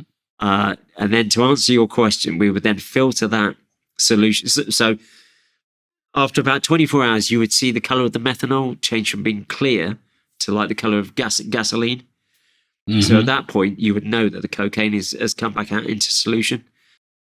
So we would then filter that solution through activated carbon and filter papers in order to take out any impurities, such as chemicals that we put in that shouldn't be there, colorants, anything, any smells. So that would filter out a lot of that. We would then add a bit of acetone, which is not, mm-hmm. which cleans it further. And it all gets a little bit complicated, but we were impregnating cocaine base, not cocaine hydrochloride.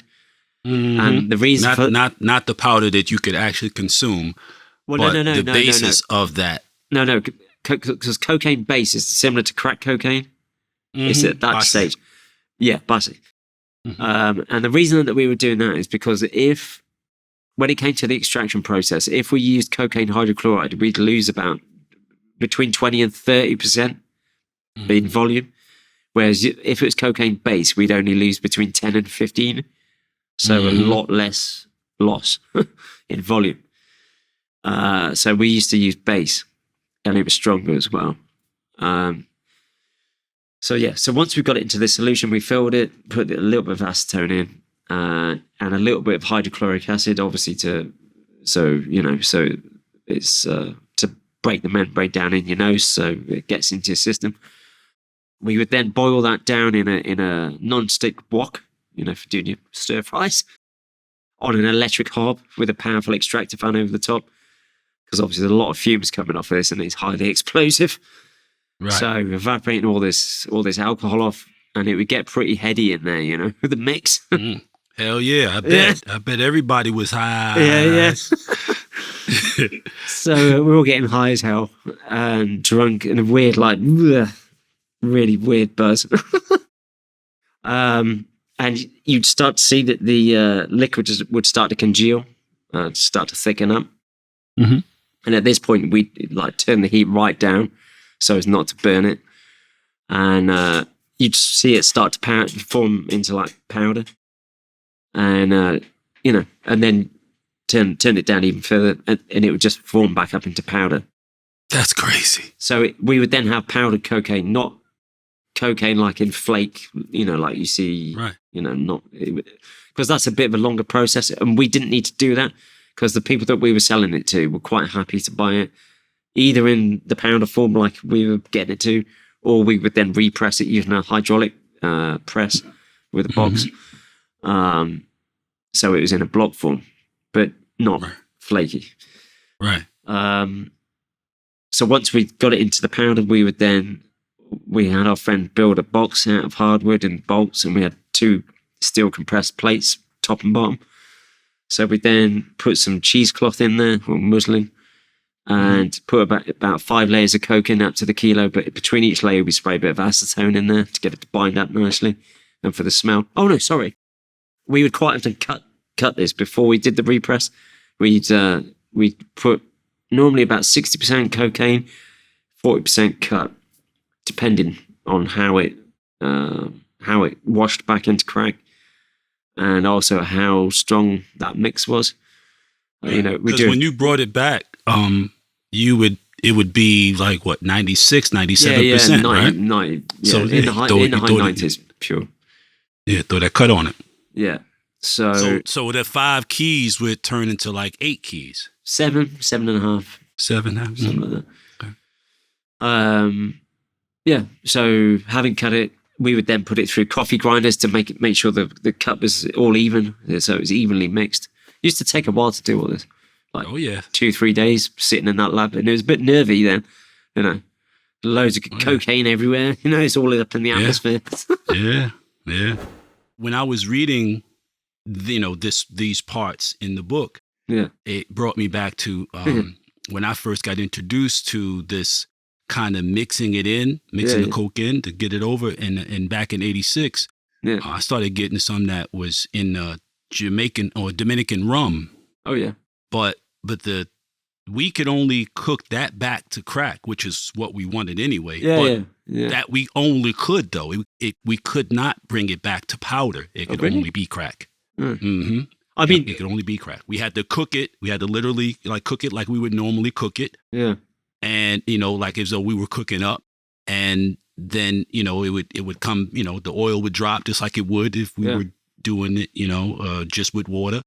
And, but there was still like a mild alcohol odor though, but nobody mind that, but it was still like a mild rum odor to it. It kind of made our product distinct. So what I mean? So when you got the alcohol, when you originally got it back in the alcohol in the rum, what would you do just to heat it up to evaporate the alcohol off, and then you'd have the paste, and then you cook that into crack.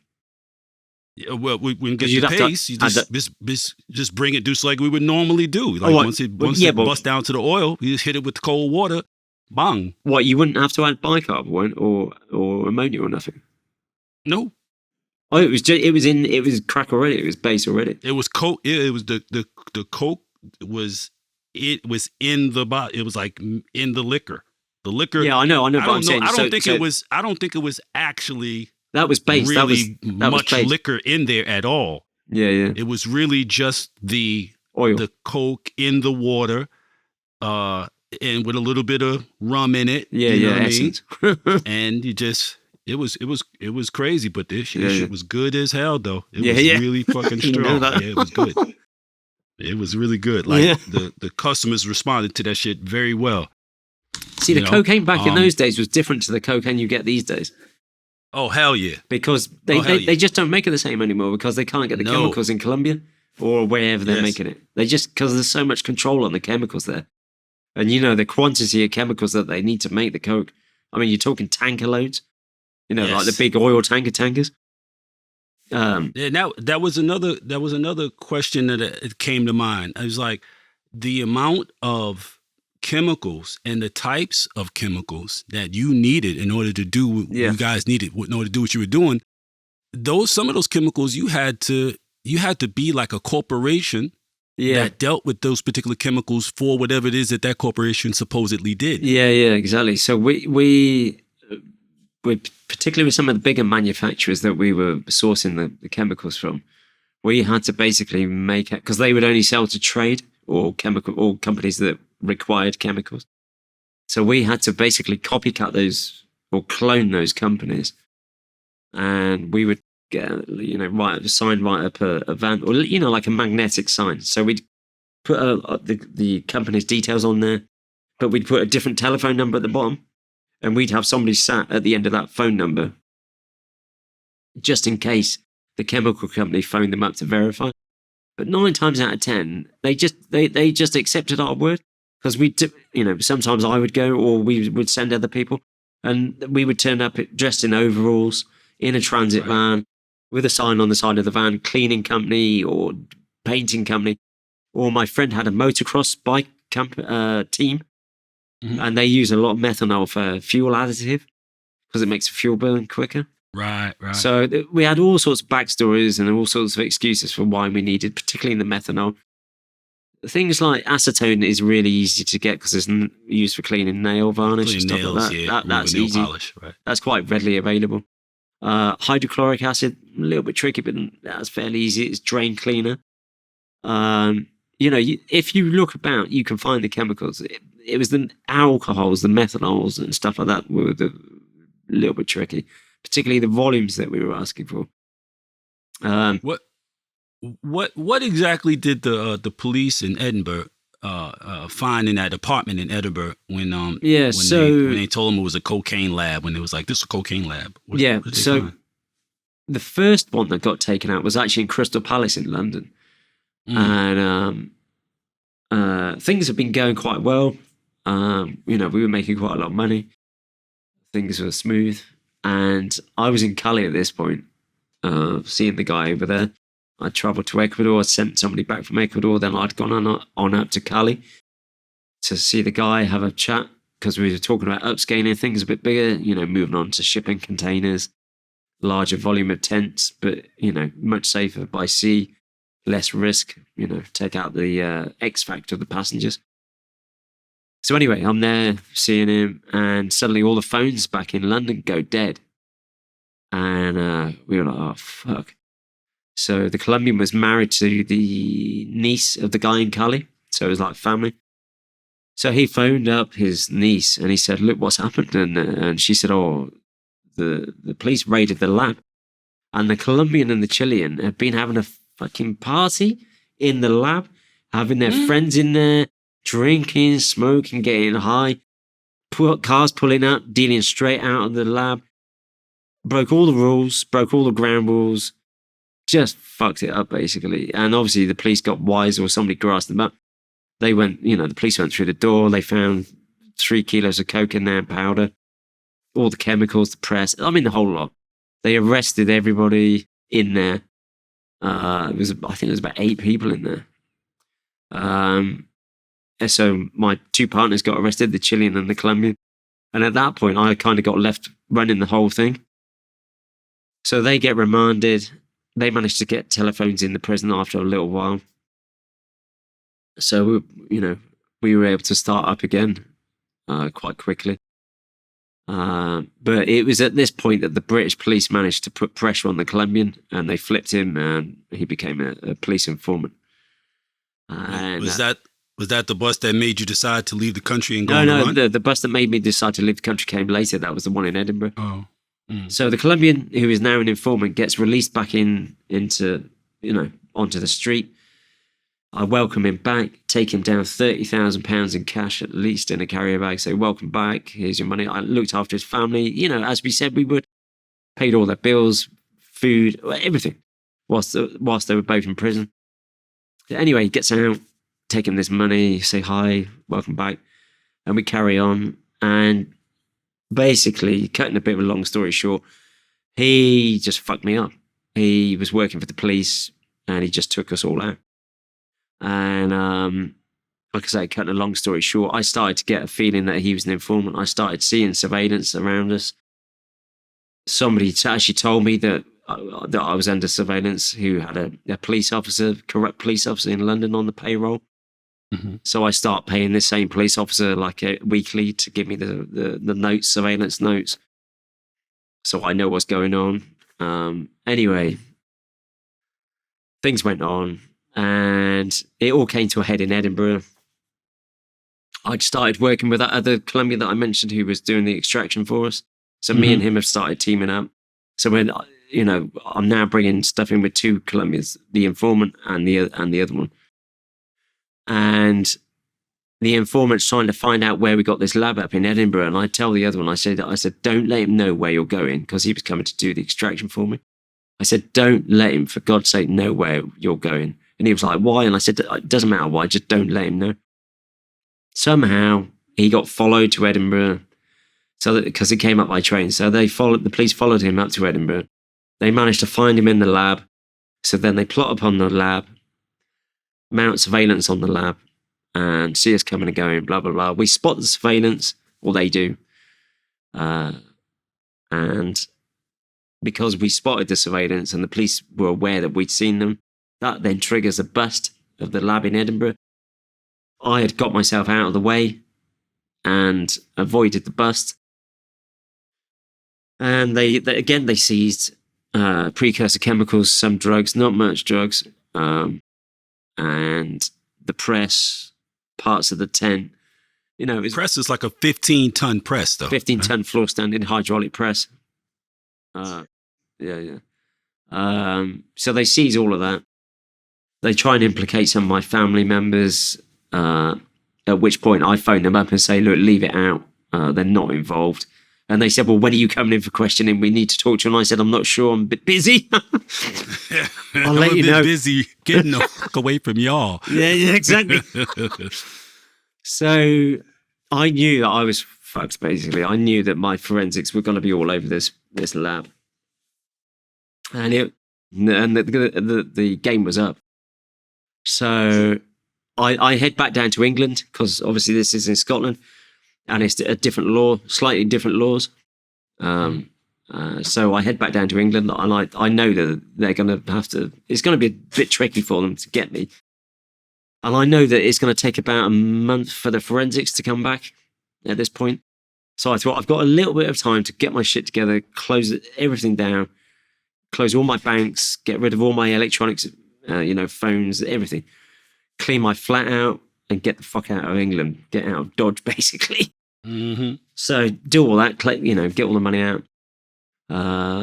see a few friends, set up a few things, and contact a Turkish friend of mine who was Turkish mafia. And I said, look, Oscar, can you get me out of the country? And because they're bringing people in and bringing alcohol and cigarettes and all this shit. And he said, yeah, sure, no problem. I'll take you out in the car. So, said goodbye to my family and decided to go to my dad's house in France just to get out of the country, just go away for a while, see what happens. So that's your first move. Your first move is France. That's the first country you go to. Yeah. So I get smuggled out of England in the boot of my friend's Mercedes car on the hover speed, on the hover speed out of Dover to Cali. So I jump in the boot, get out the other side. And so people know the boot is the trunk. Yeah, the trunk of the car. A Mercedes has got quite a big trunk. Right. I can tell you. Especially back then. Yeah. So it's only 45 minutes to crossing as well, so it's quick, So anyway, I'm now in France. The Turkish lot bring me a car, because he bring me an English car over. And I head off down to my dad's house in France, out in the countryside. And at this point, I'm pretty certain that this Colombian is an informant. So I'm feeding him misinformation. I'm trying to confuse the British police. I'm telling him that I'm in Spain, I'm on the border, blah, blah, blah. Going, ringing him from telephone boxes, all this shit. Spent a while in France, a few months or something, and I decided I'm going to do one last job with the informant, but I'm not going to pay him. I'm going to rob him. He's not going to get paid this time. So I think, well, I'm not traveling with a tent, so I should be okay. So I think I'll go out to Ecuador. I'll meet the Colombian from Cali. I'll get the tent. I'll have a mule come out from England. I'll give the tent to the mule, send them back to England, but they're not going to go anywhere near the Colombians because I know the extraction process now. By this time, I'm able to do it myself. So I'll get a friend of mine to extract it. I've already taught him a little bit before I disappeared. So I thought, this will be like, getaway money and just basically fuck you to the informant and the English police, trying to be clever, do you know what I mean? And it literally was going to be the last job. And, the plan was, like I said, send the passenger back to England. I was then going to go back to France, get a change of clothes and go to Thailand for 6 months. My friend was going to send the money out from the proceeds of that tent to Thailand. And I had a few friends in Thailand with big houses out there. And they said, come out, spend 6 months with us. And they were involved in this, that, and the other from Thailand. And, we were going to look and see what we could do from there. And see, just... Don't they kill you for getting caught selling drugs in China? Oh, yeah, I wasn't going to sell anything there. But it was outward bound. But even still, yeah. But it was more to get out of the way and just let things die down a bit. And just talk, not really necessarily do stuff. But we had a few things in mind. So, yeah, fly out to Ecuador again via Paris this time. Paris, Holland, Quito. But this time when I arrived in Quito, I come off the plane and there was a set of steps down to the passport control. And there was a woman at the bottom of the steps this time with a clipboard. Must have had my photo on it because she literally she's looking at all the passengers. She looks at the board, sees my face, does a double take and disappears into the back an office at the back. And at this point, I'm like, she definitely had my photo on that clipboard. I've got about 25,000 euros in my top pocket in big denomination euro notes that I changed in Paris. Dodgy money changer on the Champs-Elysees. Mm-hmm. So, I'm thinking about, what's going through my head is I'm thinking, hoping I don't get stopped then and there. Anyway, they do stop me. That same woman is at passport control when I get there with an officer, superior officer. And I'd never been stopped coming into Ecuador, not once by this point. But probably by this stage, I've been there like 4 or 5 times. And they said, why are you here? What are you doing? And I was like, it's definitely on top. I thought it's definitely on top. And I said, well, usual stuff, tourism, blah, blah, blah. And I probably should have gone at that point. I probably should have gone into Ecuador and just disappeared. But me being me, I thought I've done it before. Because, literally, we'd got tents out of Venezuela 2 at a time under heavy surveillance by the Venezuelans. Literally, they were sat in the lobby of the hotel reading newspapers next to us. And we were talking to them because we knew they were surveillance. And we'd still managed talking to them like you were just a guy and they were just a guy. Yeah, we were taking the piss out of them because we knew they were surveillance. Yeah. And so people know taking the piss is he was fucking with them. Yeah, big time. He's fucking with them. It's a bit stupid. Grassing, we mentioned grassing. Grassing is snitching. All right. Well, I wouldn't say that because, that's I'm just saying, I'm just letting our viewers know, because we've used these terms and we didn't explain grassing. We didn't explain that snitching. Oh, sorry. Right. Yeah. So the fact that we'd done that several times, we've managed to get them out underneath their noses and whatnot. My confidence is sky high, over arrogant, egotistical, all the shit, and I'm thinking I'm invincible, I thought, I've done it before, I can do it again. I'm only going to have the tent around me a day or two, and then the mule will arrive and it will be gone. Happy days. I'm not leaving Ecuador with the tent. So, I just didn't expect to be arrested on the ground sort of thing. I thought it would be at the airport, if anywhere. Anyway, the Colombian informant has obviously told the police in England, this is your last chance. This is literally the last job he's doing. If you don't get him now, he's in the wind. He's going to be gone. He's disappearing. So they were ready, basically.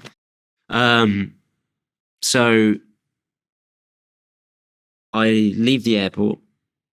You know, they let me carry on. The Ecuadorians.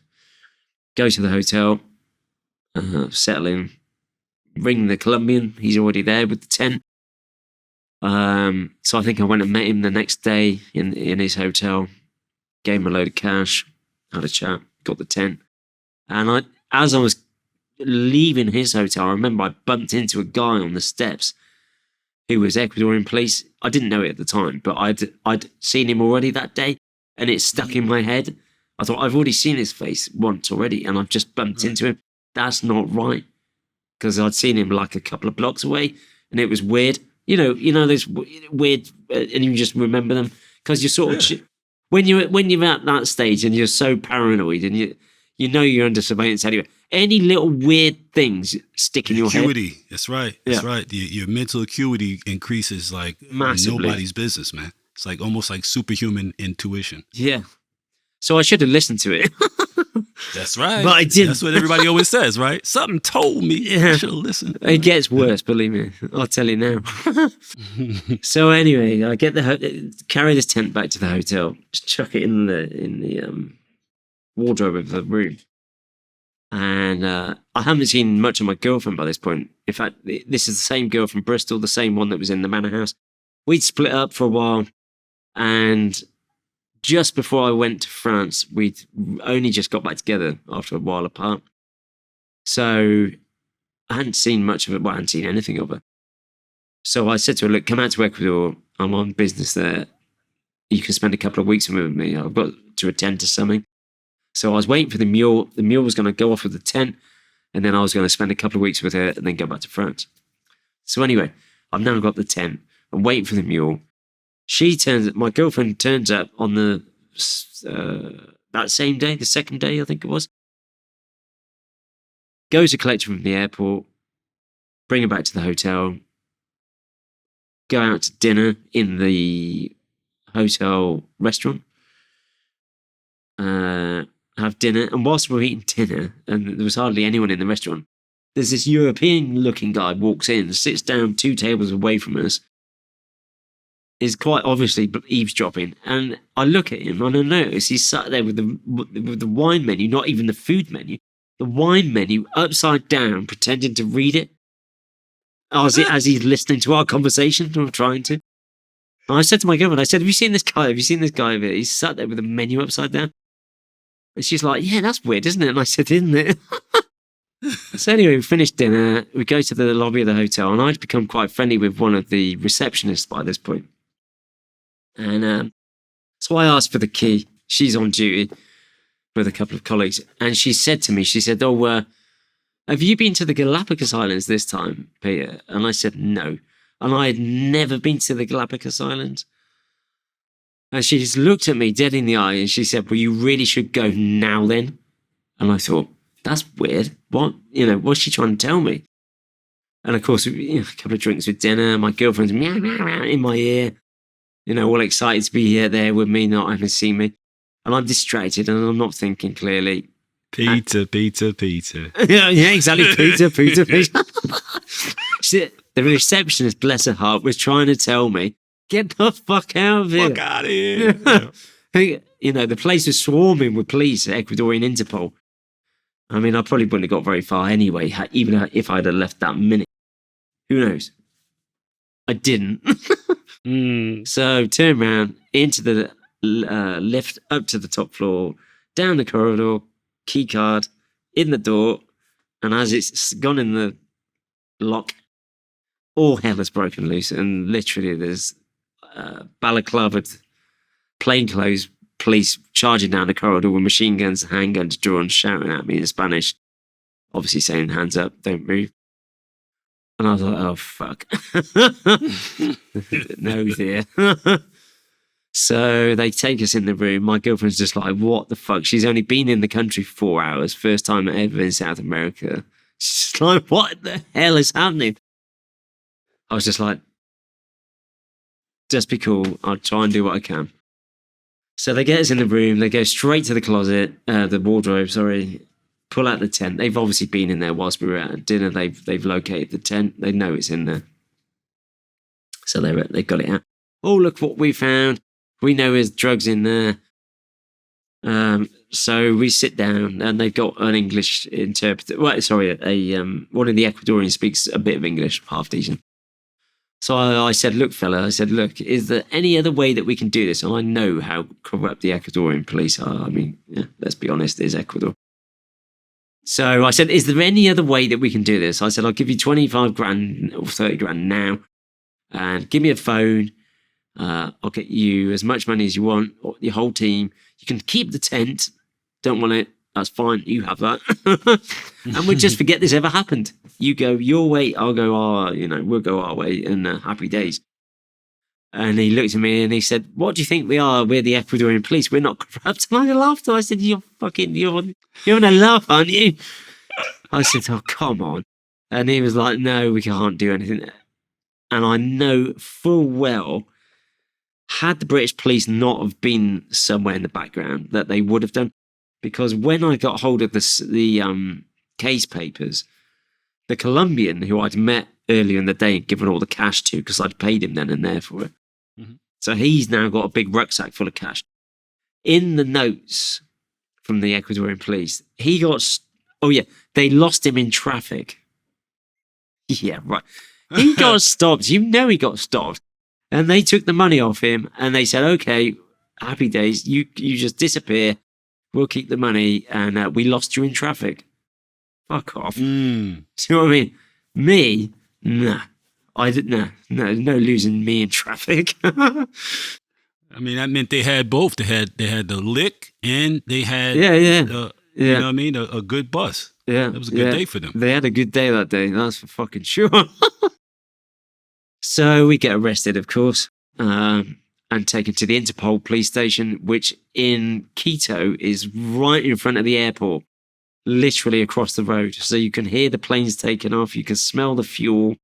It's just a complete wind up. So you're sat there wishing you were dead and you can hear the planes taking off and you're thinking, I should be on that plane. And that one, and that one, and that one. All day long. And we were in there for 5 or 6 weeks. Oh man, it was, and the holding cells in there were literally, it was like a dark hole, one light bulb, one cold tap, and that was it. They didn't give you food or drinks or anything. You had to get your own food in there. So the embassy turned up, and luckily we were able to transfer a little bit of money to the embassy, and they sent an embassy driver in every day with food. Otherwise, we would have died.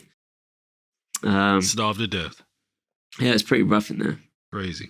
So, whilst I was in there, the embassy also, when they came in, they brought in a list of recommended lawyers. This is the British embassy. And initially, I looked down the list and I picked one that looks half decent and called them in.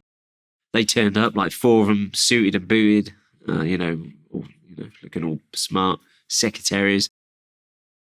And they were like, yeah, we can get you 4 years, a 4-year sentence, but we want a retainer fee of $250,000.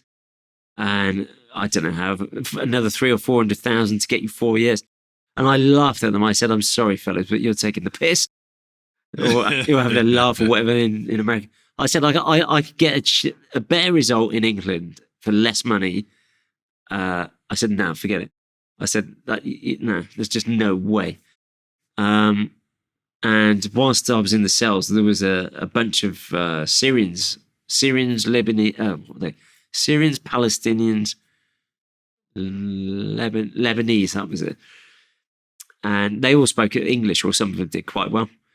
And they were in there for sort of, they were transporting cocaine from Ecuador to Israel, selling it, getting the money, and using that money to fund Hezbollah or Hamas, one or the other.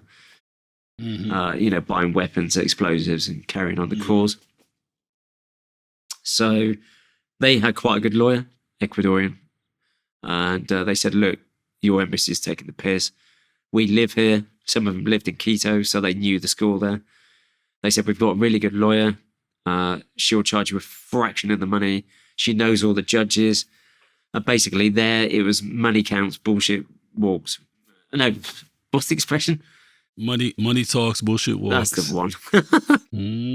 No doubt. So, and it was who you knew, and she knew the judges, and, it is corrupt there. And it's basically a case of paying people off if you want to get a good result. Quite frankly, when I got arrested in Ecuador, I was kind of relieved because I knew that the police were coming for me. I knew it was really only a matter of time. And I also knew that if I got arrested in France or Europe, then, I was going to be taken back to England and put in maximum security A category conditions all day long, all the way through the sentence. And it would have been a big sentence, big sentence. Yeah. So part of me was kind of relieved when I got arrested in Ecuador because I knew, A, that it was corrupt there, B, that the prisons were pretty crap, i.e. that you could escape from them pretty easily. Just that there was various ways and possibilities of getting out here much quicker than in England. So I stood half a chance of not doing a great deal of time here. Had quite a bit of money around me by this point. So I was like, yeah, well, it's what it is. Prison to prison, wherever you are. Just have to try and make the best of it and get the fuck out of here as soon as possible.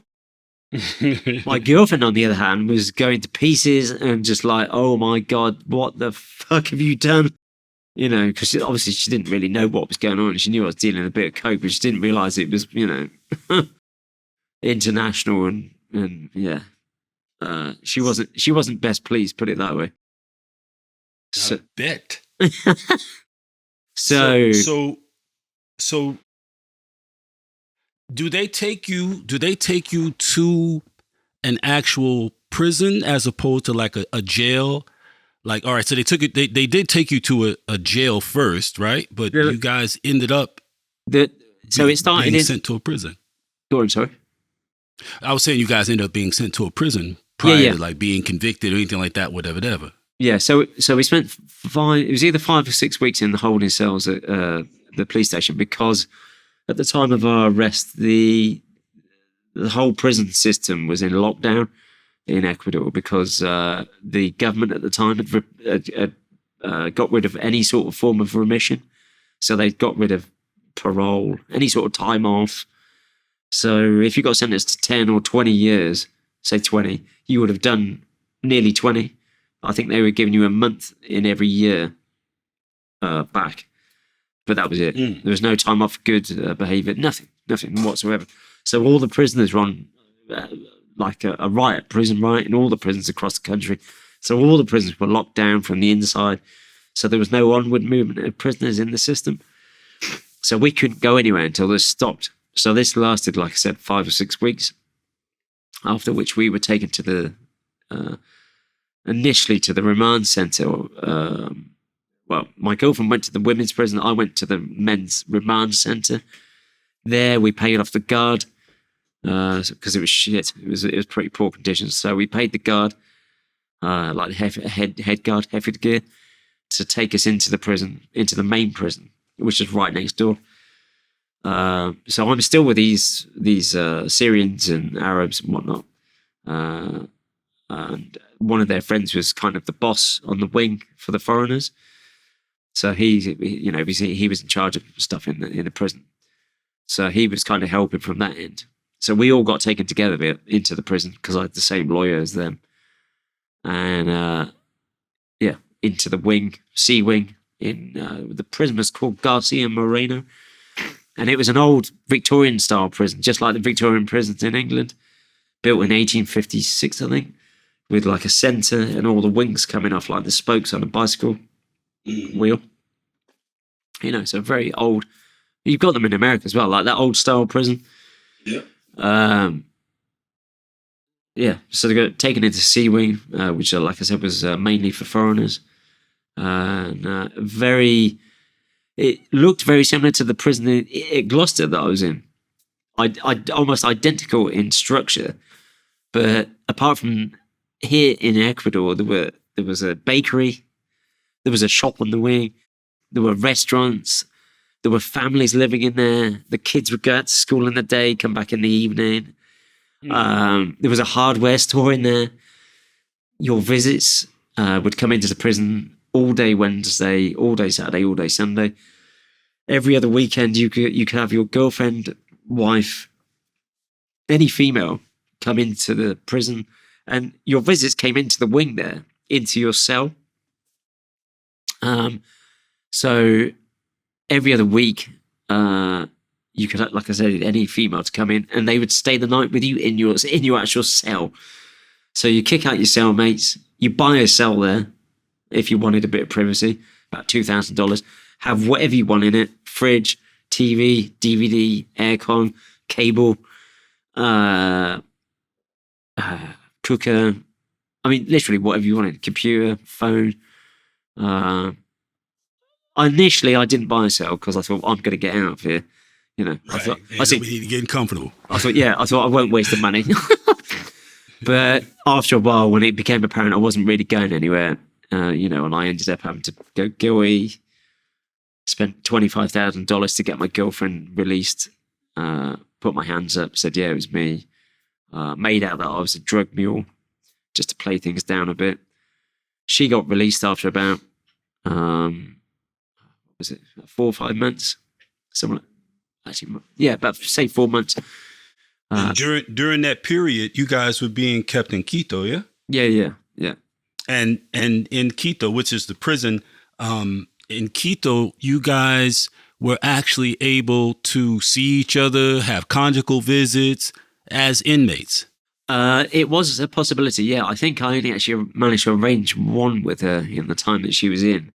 Because I think you initially had to wait a couple of months when you were first taken in there. Mm-hmm. And it took a while to arrange it. It was a little bit complicated. But yeah, at that time, I think they're still doing it now as well. Your girlfriend could, I think it was a Thursday, they would bring the women over from the women's prison, and they could spend the day with you in your cell, do what you wanted, conjugal all day. That's crazy. Yeah, I mean, it was pretty weird because, I mean, you think if you got visits all day Wednesday, all day Saturday, all day Sunday, from 9 till 5 p.m., 9 a.m. till 5 p.m., it's like your family, if you've got family, they're in there half the time with you. Right. Or you can get your family living in there if you wanted at the time. So it was almost like living in a small town that was contained by walls with security. That's crazy. Can you tell us about what they call the paro that left 26 people dead? The paro, which is basically riot. Been through a few more of those. There's been some pretty bad ones recently. Oh yeah. Yeah, I got sent some bad. You probably saw some yourself. The massacres down there. I was in that prison, and one of my friends got which one in Guayaquil, where they killed like 300 people in one day. Oh yeah. And I got sent videos, and one of them was a photograph of my friend's head being held by somebody. Got decapitated, and someone was holding my friend's head. In another one, they were cutting people up on the floor of a shower room. The guy cuts out somebody's heart, holds it up. They're laughing, and the heart's still beating. It stops. He shakes it, and it starts beating again. Barbaric. Yeah, when it went off, when it went bad in those prisons, it went bad quick. And I mean, really fucking violent. Everybody had a machete, if not a gun. You could get a fucking gun. You get guns in there easy, bro. man. Like $300 gun ammunition, no problem. And they were having shootouts in the prison. Oh yeah. Quito wasn't so bad. I had a gun in Quito. Me and the Colombians, we bought a gun between us for our own protection. Formed up a little bit of a team. Started doing a few things. Yeah, fucking right. And We tried to escape from Quito because it was becoming apparent that I wasn't getting out. I got sentenced to 12 years. The British police flew out a couple of times to interrogate me, take DNA, blah, blah, blah, all that bullshit. And they said, look, we found out you're trying to bribe the judge, because I was trying to pay the judge off by this point. And they said, if you get sentenced to less than 10 years or serve less than 6, we will extradite you at the end of your time here, and you will be resentenced in England to at least 20 or 25 years, all in maximum security. So that really... They mean after taking you to trial and all of that, and trying after you I finished the and sentence convicting you in and all Ecuador, that. they were going to take me back to England and resentence me to another So 20. you mean they would resentence you without trying you in their courts based upon a conviction you received in an Ecuadorian court? No, what had happened was, in Ecuador, I'd only been charged with like 7.8 kilos, which was what the tent weighed. There, they didn't extract the drugs. They just weighed the whole fucking tent, pegs and all. Pegs, poles, everything. And I said to my lawyer, I said, surely it's a better idea that we get the drugs extracted. So, like, the less drugs, the better. Because in most legal systems like America, England, the less drugs you have, the better, generally, if you're going to trial. Right. You know, see what the quality is. Hopefully it's not even cocaine. So, you know, it's fucking, I don't know, whatever, caffeine. And my lawyer was like, no, don't worry. It won't make any difference whether you got 1 kilo or 10 kilos or a ton. You're going to get 8. And I was like, okay, you know best. You're the lawyer. Boy, was I wrong. If I'd have extracted the cocaine, because on this particular job, there was only like 1.8 kilos in there or something like that. It was a small one. And had I have extracted it, after 2 years of being in prison there, a new president got sworn in, Rafael Correa. And he brought in an indulto. He's the one that declared the state of exception, right? Yeah, he brought in like a pardon for prisoners. And the pardon was that any drug mule or anybody that was caught with drugs, anybody that was caught with less or 2 kilos and less went free. Free. That day, free. 1.8 kilos. And I knew it was 1.8 kilos. I didn't extract it. Right. So there's me. All these people literally the prison's just empty and it's like a fucking exodus. That's crazy. Wings half empty. Like tumbleweed blowing down the wing and stuff. And there's me sat there going, you wanker. And this is at Quito. This is why you were still at Quito. Yeah, it was between Quito and when I got transferred to Guayaquil. So at Quito, you talked about purchasing cells and stuff like that. So you purchased a cell that you gutted out and renovated complete with electric shower and all that type of shit. Yeah. So how much did it cost? How much did it cost you to buy the joint and then to like renovate it and stuff like that? Yeah, so after a while, because I knew, I realised I wasn't going anywhere for a while. I thought, well, I'll make myself comfortable, I had money. I thought, I'll buy a cell. It was like $2,000, maybe $2,200. And actually by that point, I think I'd bought a second cell. I started buying cells. I became a property baron in prison. Started renting the cells out on visit days, on the conjugal visits, like the sleepovers, because you could get quite good money. And I thought, well, it's a business, me being the entrepreneur. So anyway, bought a few cells as well as the one I wanted. Had my one gutted, rewired, replastered. Spent about another $1,000 on it. Got a TV in there, bracket with a TV, nice TV. Fridge, cooker, electric shower. You just kitted it out with really nice mattresses in there, because that's important, because you spend a lot of time on your mattress in prison. Right. Just made it really nice. Retiled the floor, black and white tiles, porcelain, painted a Union Jack on the door. Whole door was the flag. I was like, yeah, representing. The Syrian, the Egyptian that was running the wing, that did not go down well with him. I tell you, it really, those Syrians, they did not like that flag. That really pissed them off. So, did you really plead with the court in Ecuador to give you no less than 10 years? I had to, because please, I need 10 years. I need them. I know. Can you imagine how sick I felt? But after the British police had said, told me this face to face, that got me worried. Then a piece of paper came through from Britain requested that I'd be given the maximum sentence of 25 years, which is what you get for murder in Ecuador. So they were asking that I'd be given the maximum, and I would have got it. 25 years in Ecuador. And you have to bear in mind that when I went into this prison, people were like the Ecuadorians were telling me, wow, if you spend over 5 years in any prison in Ecuador, you're either going to be dead, crazy, or ill. Right. Anything over 5 years is it's a long time in prison, and it takes its toll.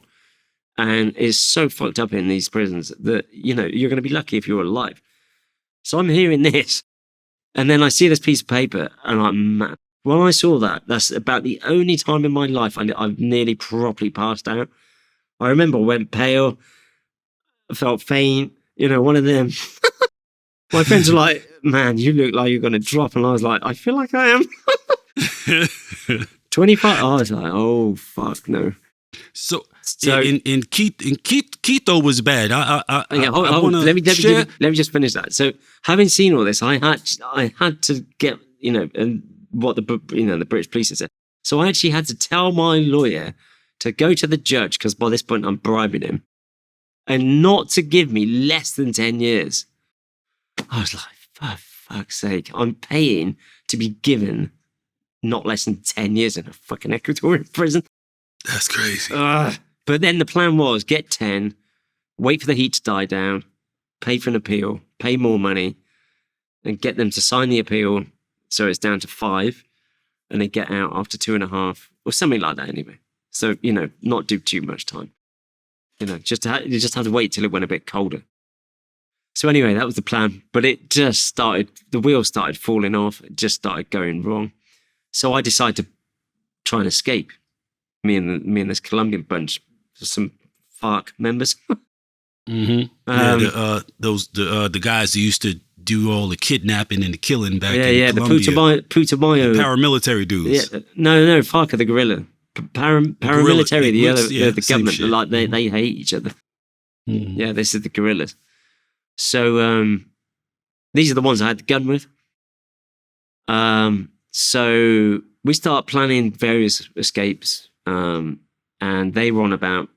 One of the plans was to blow. They were going to get some friends down with an RPG, like rocket propelled grenade launcher. Rocket propelled grenade. Yep. Mm-hmm. Blow the wall of the prison, the perimeter wall, because it was only one fucking concrete block thick. And there was only one wall. It wasn't like a double wall or anything. And blow the wall on into the exercise yard of B wing, because it was a big yard. Lay down covering fire, to take care of the gun turrets, mm-hmm. and have a mass escape and just everybody go for it. You know what I mean? So that was one plan. Another was a helicopter lift off the roof. And that was a bit expensive and a bit complicated. And it was just... And then the other one was a tunnel. And there were so many people that had dug tunnels out of this prison. It was literally like a rabbit warren underneath there. It was a running joke that if you opened up any tunnel in there, you were guaranteed to come across 2 or 3 others. And, I'd heard about so many people getting out there using tunnels. Someone had gone out, they dug a tunnel into the drainage system and come up somehow under the main road at the front. A dumper truck, like a garbage truck, been coming up the road to pick up the garbage from the prison one day. It gone straight through the road where they undermined the structure. They'd weakened the road. Yeah, with the tunnel. God damn. Gone straight into the tunnel. So, it seemed like a good idea. So I buy a cell on B wing, the penultimate cell on the right-hand side of B wing, because it was... The end of the wing there was like the exterior wall of the prison as well. So it wasn't far to go. So bearing in mind we can get building materials in the prison like plaster, cement, sand, whatever we need. So we stage a fake party, a party to cover the noise of the floor getting broken. Break the floor, have a concrete cap made, to put on top to seal it. Anyway, get the floor broken, start the tunnel. Get people in there digging it for us, and the guards by this point are starting to hear rumors that I'm trying to escape, and they don't discover the tunnel, but they know something's going down, and they know me and the Colombians are thick, and they know it's us.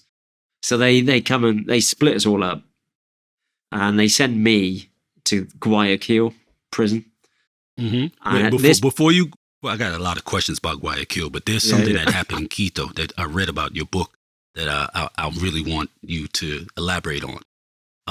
When Sasha comes running to you, all excited, wakes you up and pulls you out the room, you grab your knife. He says they're killing Ruben. Oh, yeah. So you think it's somebody else you know. I changed his name, actually. His real name was Ray. It doesn't matter because he's dead now. So, So you talk about that. Tell us about so that was actually my friend Vladdy, the Russian, Vlad TV, representing Vladimir. I had a Russian friend in the cell living with me. Well, in fact, this is the Russian guy who came and woke me up. I called him Sasha in the book, but actually it's Vladdy. So Vladdy came and woke me up, and he said, "Look, you got to come and see this. It's horrific. On D Wing, they're killing this informant Ray." And it was a visit day. There were families in there, kids running around. And what they used to do is they had these come muertos in the prison, which is like, means eat the dead in English. And these are life sentence prisoners who they pay to kill other prisoners. Because in Ecuador, it's a weird system. If you get sentenced to 25 years of murder, that's it. Doesn't matter whether you kill another couple in prison, you're still doing 25. They don't add any more on, They might give you a slap on the wrist, but that's it. So so they pay these come muertos to come and kill people that they want to take out. So this particular day, they bribed the guards, they paid the guards off, and they brought in a come muerto from another wing, paid his family some money. And there was this informant, like I said, called Ray on D Wing, which is like mainly the Colombian wing. And he was causing a lot of problems for the drug dealers in there, snitching on them and stuff like that. So they decided to kill him. They put their money in together, paid. And so come Saturday or Sunday, visit day, they got this commie muerto there. Bloody comes over and gets me, and I get to D-Wing, and there's a ring of people around on the ground floor, and this guy is literally just butchering this guy on the floor. The guy's slumped on the floor in a pool of blood, and this commie muerto is just literally walking around him in the blood, just stabbing him over and over and over again. There's kids running through the blood, and the smell of a lot of blood, that iron smell. Things you don't forget. You can almost taste it. It's just a horrific scene. Just families, people just stood around in the ring watching this guy getting butchered, including the guards. Guards are not intervening. They've been paid off. They don't care. They're just waiting for the guy to die, wishing he'd hurry up and die, so they can get it over and done with. And this guy stopped. The commie muerto stops after about 15 minutes. He's obviously got tired. Goes to a cell, puts the knife down, smokes some crack or polvo, some of this bassy. Has a break. Has a Kit Kat. Picks the knife back up, comes back out the cell and carries back on, right back at it for about another 10, 15 minutes until this guy's properly dead. The guy's on the floor, burbling and blood. Oh, it's just horrific. I'm sorry. It's a huge pool of blood. The madness of it what is just so... so he finishes... completely mad. Finishes butchering this guy, goes back to the cell, smokes some more crack, and at this point the guards come and get him and say, "Okay, you've done, give us the knife, come with us." And they take him back to his wing, and that's it. Job done. Scoop up Ray, the bits of him. Pay someone to clean up the mess, and that's it. Ray gets disappeared off the list, off the count, the prison roll call, and that was the end of Ray. But go on.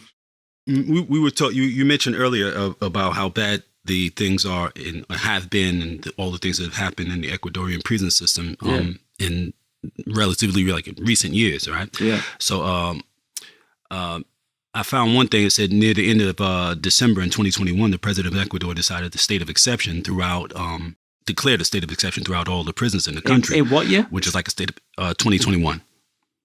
Which president was that? Korea? No. I think it was him. Was he still in there? I believe so. Okay, anyway. I mean, I don't know how long the terms are, and I don't know where his term began. I think he did 2 terms. I'm not sure he was still in then. But anyway. This person, this president, I think it was that guy, if I remember correctly. State of exception is when it was just out of control, basically, and that's when they would bring the military in. Mm-hmm. I think. So he declared this state of emergency, basically, right?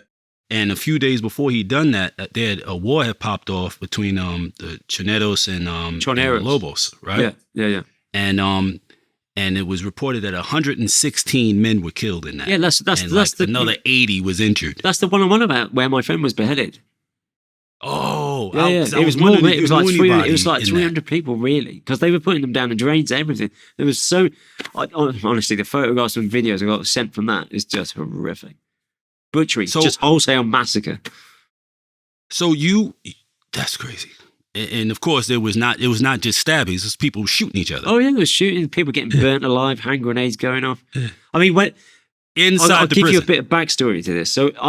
So having tried to escape, I get transferred down to Guayaquil, and I'm thinking I'm going to get extorted, I'm going to get killed, because at the time it was the 3rd most dangerous prison in the whole of South America. It's probably now number 1. So Guayaquil is worse than Quito. Yeah, yes, way worse. Okay. Quito was like fairly all right. Guayaquil was the next level. It was completely gang controlled inside. Not gang influenced. Controlled. The gangs run it. The gang ran the inside of the prison. The guards didn't control it. The gangs did. So there was, at that time when I arrived there were 2 main gangs, Los Rusos and the Los Cubanos. Mm-hmm. And there were about 8,000 prisoners in the prison, 26 wings. Prison pretty much split in half between the 2 factions. So Rusos at one end, Cubanos at the other. There was like a border that you couldn't cross halfway down the prison. So the prison was like wings like this, with a long corridor down the middle. So one wing in front of the other, like that. Mm-hmm. That main corridor was like 1 kilometer long. The police used to ride up and down it on a motorbike. So yeah, these 2 are at war with each other. So I arrived there. Luckily for me, a friend of mine who's now dead had called ahead and got me received okay. I get received at the end of by the Cubanos. They put me in a half-decent cell with one of their main guys, one of their bosses, like a bit like the mafia. Pyramid structure. 3 brothers at the top running it. They were the Cubano brothers. And below it, they had a boss on each wing who ran the wing. Under him, he had his little underlings. Then on each wing as well, they had a boss of the drugs. For each drug, so they had a boss for the coke, boss for the weed, boss for the polvo. No heroin at the time because it just brought too much trouble. And then they had a boss of the alcohol. And all of these bosses were paid tribute on what they were selling back up to the main people. And then they would pay off the guards. They pay off the director of the prison. Any new foreigners coming in, they would extort them for however much they thought they could get out of them. I mean, they had so many ways of making money in there. The cells they would sell, but once they sold the cell to you, you couldn't then resell it like in Quito. If you left, it just reverted back to the gang. So they were on a mad money-making trip. Selling lots of drugs in there, a lot of drugs and a lot of alcohol. Completely out of control. Well, completely out of control of the gang. Out of the guards. The real control in there was the gang. They would lay down the law. They were the discipline. You were open 24/7 on the wing. Your cell was open 24/7, 7 days a week. If you had enough, you go in your cell and lock it from the inside. So you could get up on the roof of this prison. You could go anywhere apart from across to the other end between 9 and 5, and then you had to be back on your wing by 5 p.m. and then they'd lock you on your wing. Into this mix came the choneros. This was back when I'd first arrived there. In came the Choneros. They were up and coming gang at this time from Choni, near Manta. They came into the wing that I was on, and the main guy, Jose Luis Zambrano, I knew him really well. Still know his brother to this day. If you look on my Facebook, his brother, Carlos Zambrano, is on my Facebook friends list. Still in contact with him now. So I became really friendly with this lot. They were really well-known contract killers. Jose Luis, at the time of his arrest, had killed 86 people at the age of 26. By the time he left, he'd killed another 2. You get the picture. They were really serious people, but like a better class of criminal, more educated. I just got on much better with them. They were much more... He was a fan of even numbers, huh? Sorry? He was a fan of even numbers. Yeah. So as they came in, it destabilized the whole dynamics. Because at the time, like I said, there was the Russos, the Cubanos. They were happy having their little war between each other. In comes this third gang into the end of the Cubanos are running. And suddenly the Cubanos feel really threatened because they know how powerful this gang, the Choneros, are becoming. So they try and take them all out. Well, they try and kill Jota Eli. 1 October, I think it was 2009. It's in the book. And there's a big shootout on the wing. 9:30 p.m. Me and the German guy, also called Pieter, who's now dead, unfortunately, are cooking. I'm cooking spaghetti bolognese in my cell. Mm-hmm. I bought a cell again. And Gatto, who was like the right-hand man to Jota Eli, had asked me for a plate of the spaghetti bolognese. I had Carlos, Jota Eli's brother, living right in front of my cell. So we were cooking together, having a laugh every day. I'd actually started selling coke in the prison for them. So I was close with it. I was quite tight with this bunch. They trusted me. They really liked me. So the Cubanos sent in a hit squad to kill Jota Eli this particular evening. Me being me, kind of like oblivious to what's going on. Didn't really care. Wasn't really aware of what was happening. Anyway, Gatto has asked me for this plate of spaghetti, and I'm cooking it, and I see on the wing this evening that it's really quiet.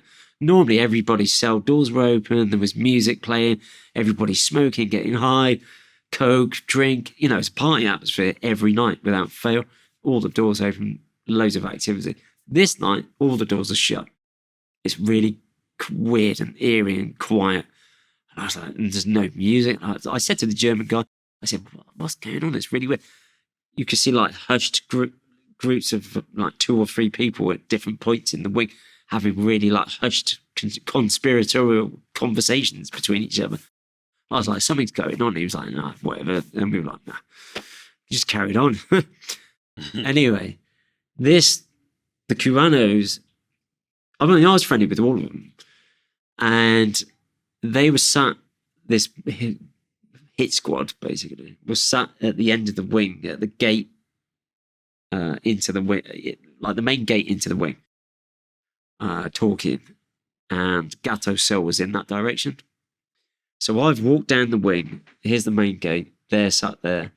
So I've said hello to them. They've seen me get this plate off him, go back to my cell. So they've clocked that I'm about to give him food. So they've used this as an excuse to kill him. So as I come back with a plate of food, I knock on the door. He comes out, and one of them's come up from the gate behind my right shoulder, used me as cover, come up behind me, and shot from behind me. He could pass my head, shot him straight in the face, blown the back of his head out, drops him then and there. Spaghetti's gone everywhere, as well as the back of his head. And I'm just like, what the fuck? Run to my cell, shut the door, gone in it, and the fucking Germans opened the cell door to see what's going on. I mean, all hell was broken loose. And he's opened the cell door to see what's going on. I've grabbed him. I thought, what the fuck are you doing? Shut the door. It's only a wooden door. It's solid. It's hardwood, but it's still only wood. There's a gap just above it where an air conditioning unit can fit. And I had an air conditioner in there. That's right. but it's easily removed from the inside of the wing, and that's how they would get you sometimes. If you didn't open the door, they'd pull that out and throw a petrol bomb in or a hand grenade. So, yeah, all hell breaks loose. Hotta Ellie comes out of his cell. Another guy called Manuko who came out with an Uzi. So there's an Uzi going off. There's handguns. Go on. What were you going to say? So there was Gatto and Hotta Ellie on the one side, pretty much, and about 12 of the Cubanos on the other side trying to kill them. So a massive gunfight has started on the wing that we're locked in. Goes on for about 2.5 hours. About halfway through, Hotta Ellie managed to get hold of a guy, one of the boss, like the newly installed boss on the wing, who was called El Negro. Mm-hmm. No, Polia. Mm-hmm. Polia, that was his name. I think it was. And the weird thing was, I'd seen him. I'd been talking to this new boss a couple of days before, and you know when people get that look in their eye when they almost feel that they're going to die. Mm-hmm. Have you seen that look? You know the look I'm talking about? 1,000-yard stare.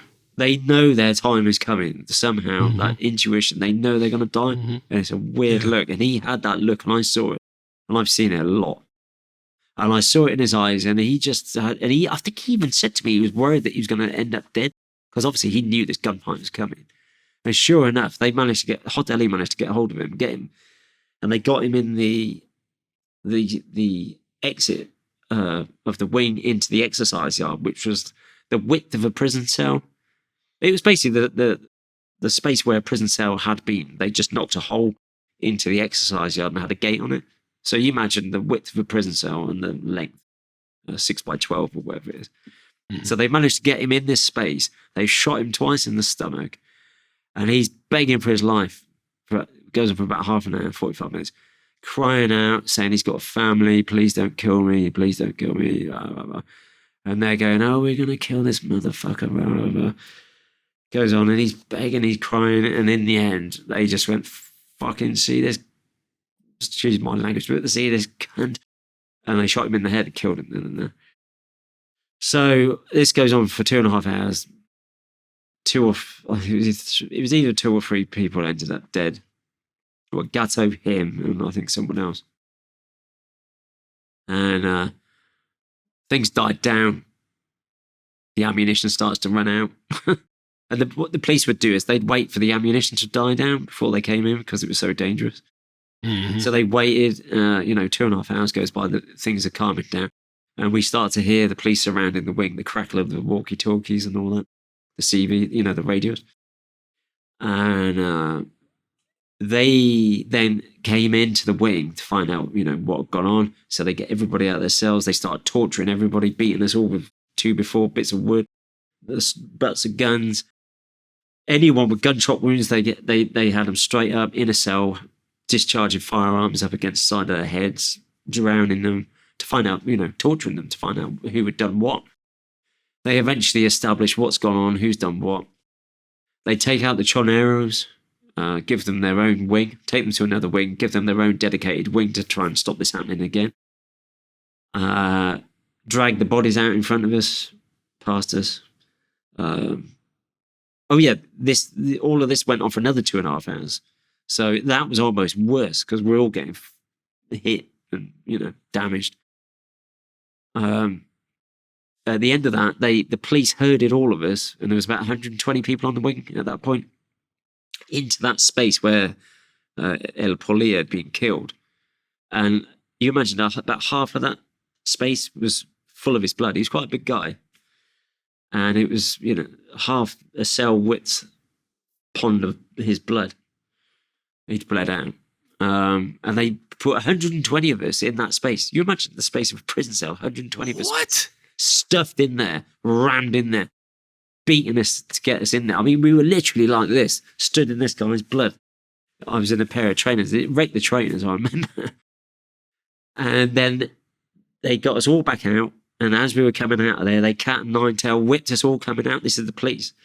As we ran out of that space, whip. And then sat us all down and said, right, we don't want this happening again. We've taken the choneros out to another wing. The Cubanos are in charge of this half the prison. We hope that's an end of this.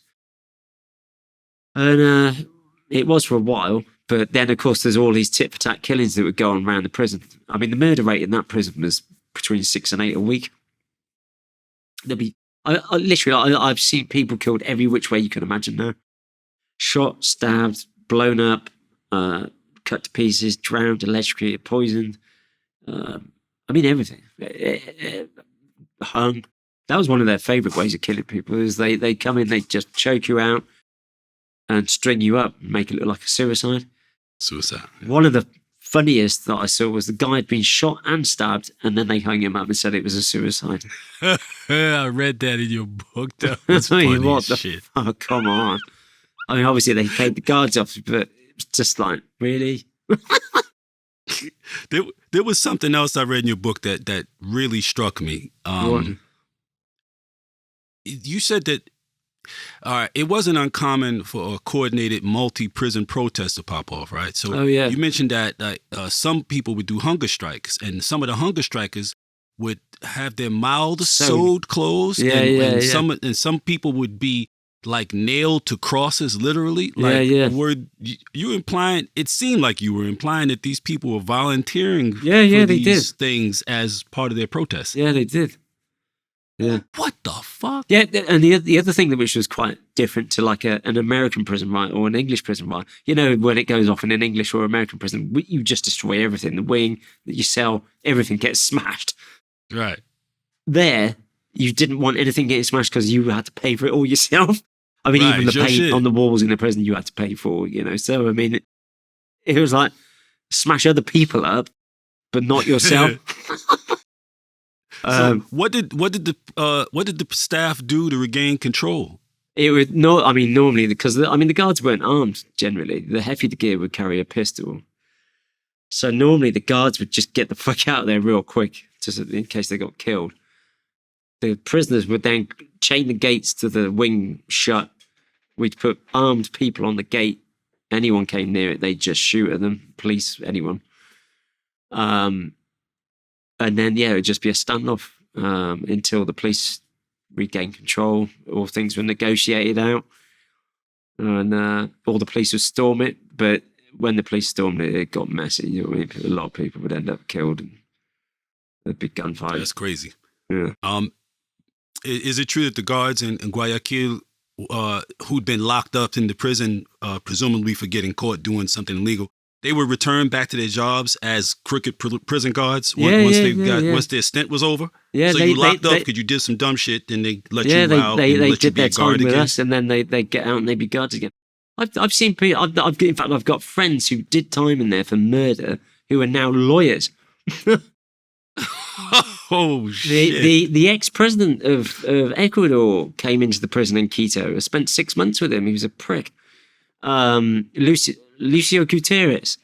He got arrested. He fled Ecuador with like tens of millions of dollars that he looted, robbed, disappeared to Miami, lived in Miami for years. Lucio Gutierrez, look him up. Then he came back to Ecuador thinking he was safe. And when he landed, they arrested him at the airport on his jet and brought him to Quito prison and put him in the prison with us. And he was there for 6 months. And whilst he was in prison, he was going, oh yeah, because he was running for election again. He was like, yeah, I'm going to run for election again. When I get out, vote for me, get your families to vote for me. I'll reduce all the sentences. I'll make the prisons much better. Do you know what he did when he got out? He went, fuck you. I'm going to make the sentences much harder. We're going to make the prisons much stricter.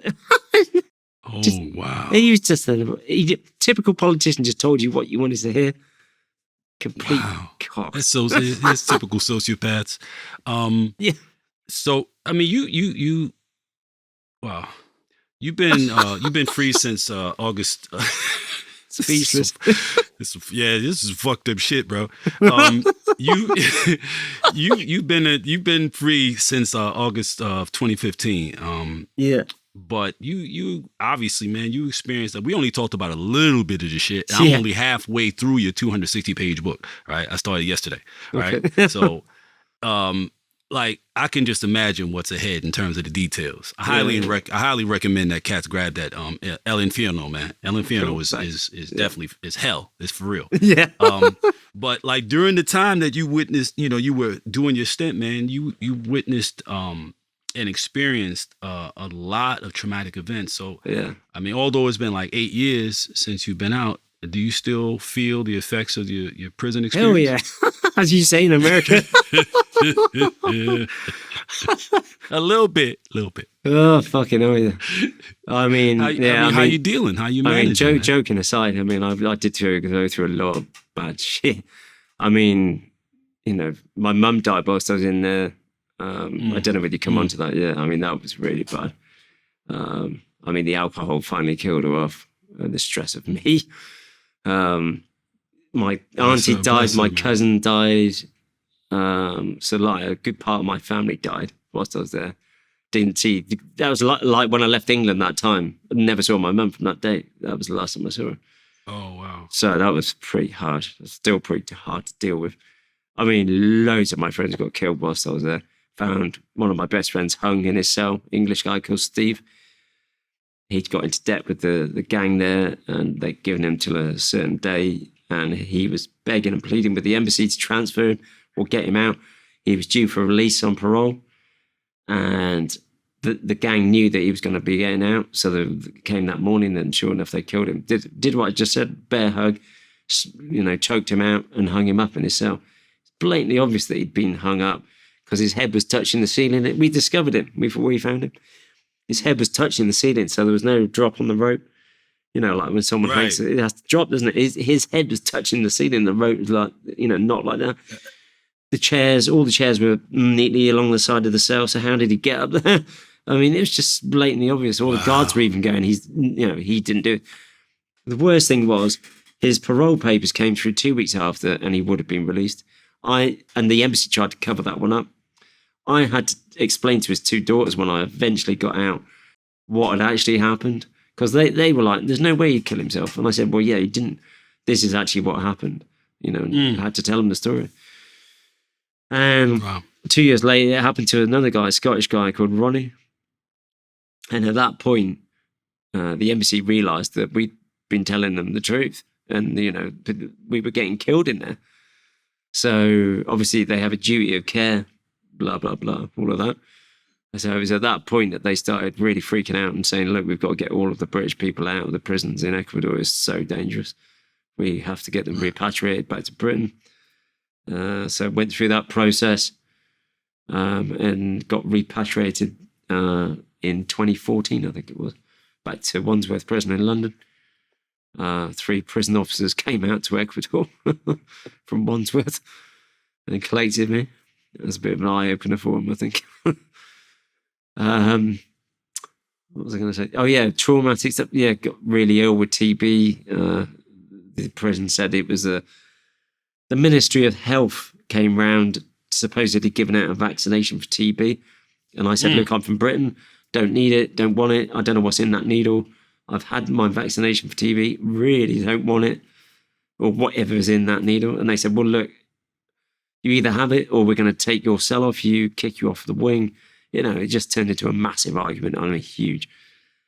So in the end, I went, fuck it, give me the injection. And you can probably hear my cough and my breathing.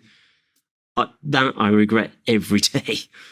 Because they were actually injecting us with live TB, various different strains, and then testing pharmaceuticals on the prisoners to see the viability of the pharmaceuticals, you know, as medication. Because in there, you'll get to it in the book, but they would not even give you a paracetamol for free. Just to get to see a doctor, you had to bribe a guard, so you had to pay a guard to take you to the doctor. You then had to pay the doctor to examine you.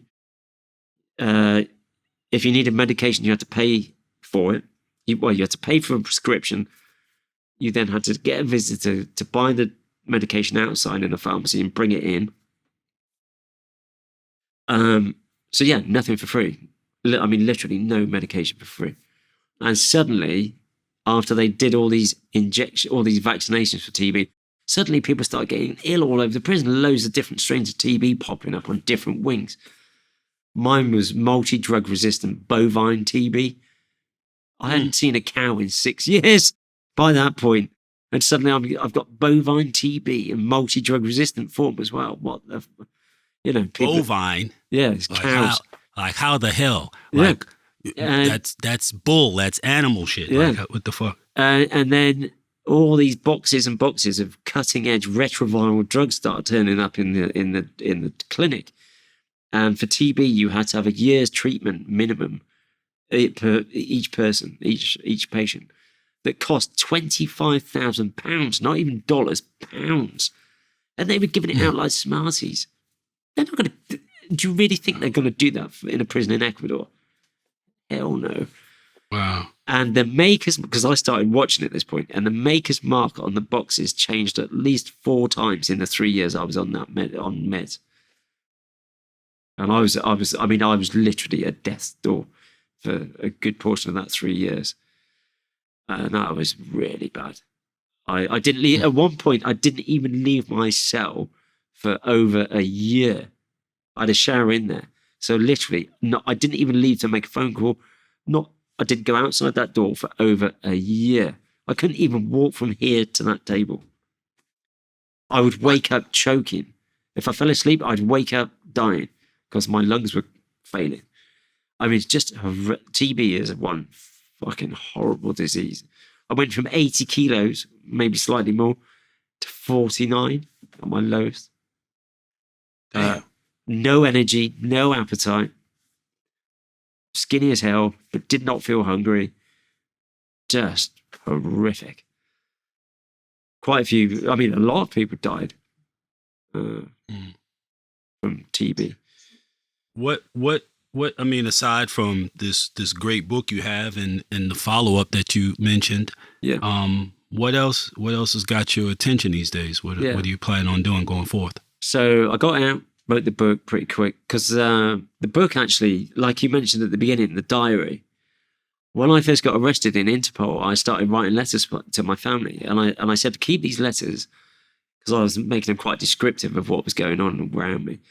I said, keep these letters because I think I may well write a book one day when I get out. Not expecting to be there 10 years, well, 9 years and something in Ecuador, which is what I was in the end. So nearly a decade. So they kept all these letters that I sent them, and I used that as a basis for the book, which is really helpful. So wrote the book, did an episode of Banged Up Abroad. So not only did I do that series of Banged Up at Gloucester, went the full cycle and did the Banged Up Abroad in Ecuador to complement it. Did, loads of podcast stuff, and at the moment got somebody working on they've written the pilot episode for a possible Netflix series. So look out for that sometime in the future, hopefully. Fingers crossed. Netflix, or I don't know, somewhere on TV, there'll hopefully be a series. It's looking pretty good. Excellent. Yeah, pretty cool. So we about to shut it down. But there's one thing, there's two things I wanted to bring up because I came across in your book and it struck me. So in your book you mentioned dealing with La Reina, which is the name of the material that the Medellin produced back in the days when I was running around. Right. And what I found remarkable was that you expressed the reverence for it almost exactly like I did in my autobiography. Right. and like, there's no doubt, man, like the Queen was the best all purpose high performance blow ever, bro. Right. For real. And you said something too. You said, this was like in an interview. You said that you were able to tell what country coke came from by rubbing it between your fingers and smelling it. Yeah, well, looking at the color, rub it, smell it. You can just you can see how much oil's in it. You can see if there's any cut. You can smell it. You can more or less see what chemicals are in there. Then, and by the color and the texture, you can pretty much roughly know which country it's from. White, yellowy. The difference. Yeah, it's crazy. The Bolivian's the white. Colombia's a bit more creamy. Peruvian in between. Right. Yeah, that's crazy. And this you too much experience. About the constant Too much experience, too much time around. Yeah, cocaine. Man, that's deep. Daily. That's deep. You talked about the constant paranoia, which I can really really relate What, to, in prison? man. Like when I retired, that was one of the main components. I just, you carry it like from the beginning once you become, aware of what it is. And I was, in a situation where I was raised in that awareness. So you're so accustomed to it that you don't really think about it. But as you get older, you mature and all that, then you start realizing how much of a burden that the paranoia is. Like a lot of people, they don't give it much thought to that part of it, right? They think that people in the road, as y'all say over there in the UK, are only concerned with like making money or going to jail or getting killed. But those are just the aspects that they're able to see or observe from being outside of the business. Yeah. And those concerns, they do stand out, right, from time to time. But the paranoia is fueled by like who might be stealing or who might be lying or who might be watching or telling. Like ultimately it becomes the overarching concern that impacts and eventually outweighs everything else. How did you manage the paranoia? Because you speak a lot about it in the book. Yeah. What you mean, the paranoia whilst I was in the business? Yes. I mean, it does become difficult not to let it run away with you completely, as I'm sure you're aware. You have to try and keep a certain degree of a level about it. But I mean, I suppose I tried to limit the factors that could play into the paranoia as much as I could. Try to maintain as much control over as many elements as possible to minimize the amount of paranoia necessary. If that makes sense. But it's difficult. Yeah, it's a bitch, man. Yeah. Well, I appreciate you, Pete, man. Is there anything that you want to tell people to like look out for, go check out? Well, obviously check out the book, Helen Fiona, published by Hebrew Penguin. Look out for the prequel coming sometime. I must get on and finish it because I'm miles behind. And hopefully a Netflix series or something akin to that. And I'm hoping in the future to do a range of chocolate products because I have started an import-export company. That's naturally. So look out for some Ecuadorian chocolate in your stores soon. That should go over well. Yeah. I think you get a good response from that. I've had trouble getting licenses. It's been a pleasure, brother. It has, man. Thank you for sharing your story with Vlad TV, Pete. Travel wisely, brother. Yeah, Vlad TV rocks. Peace.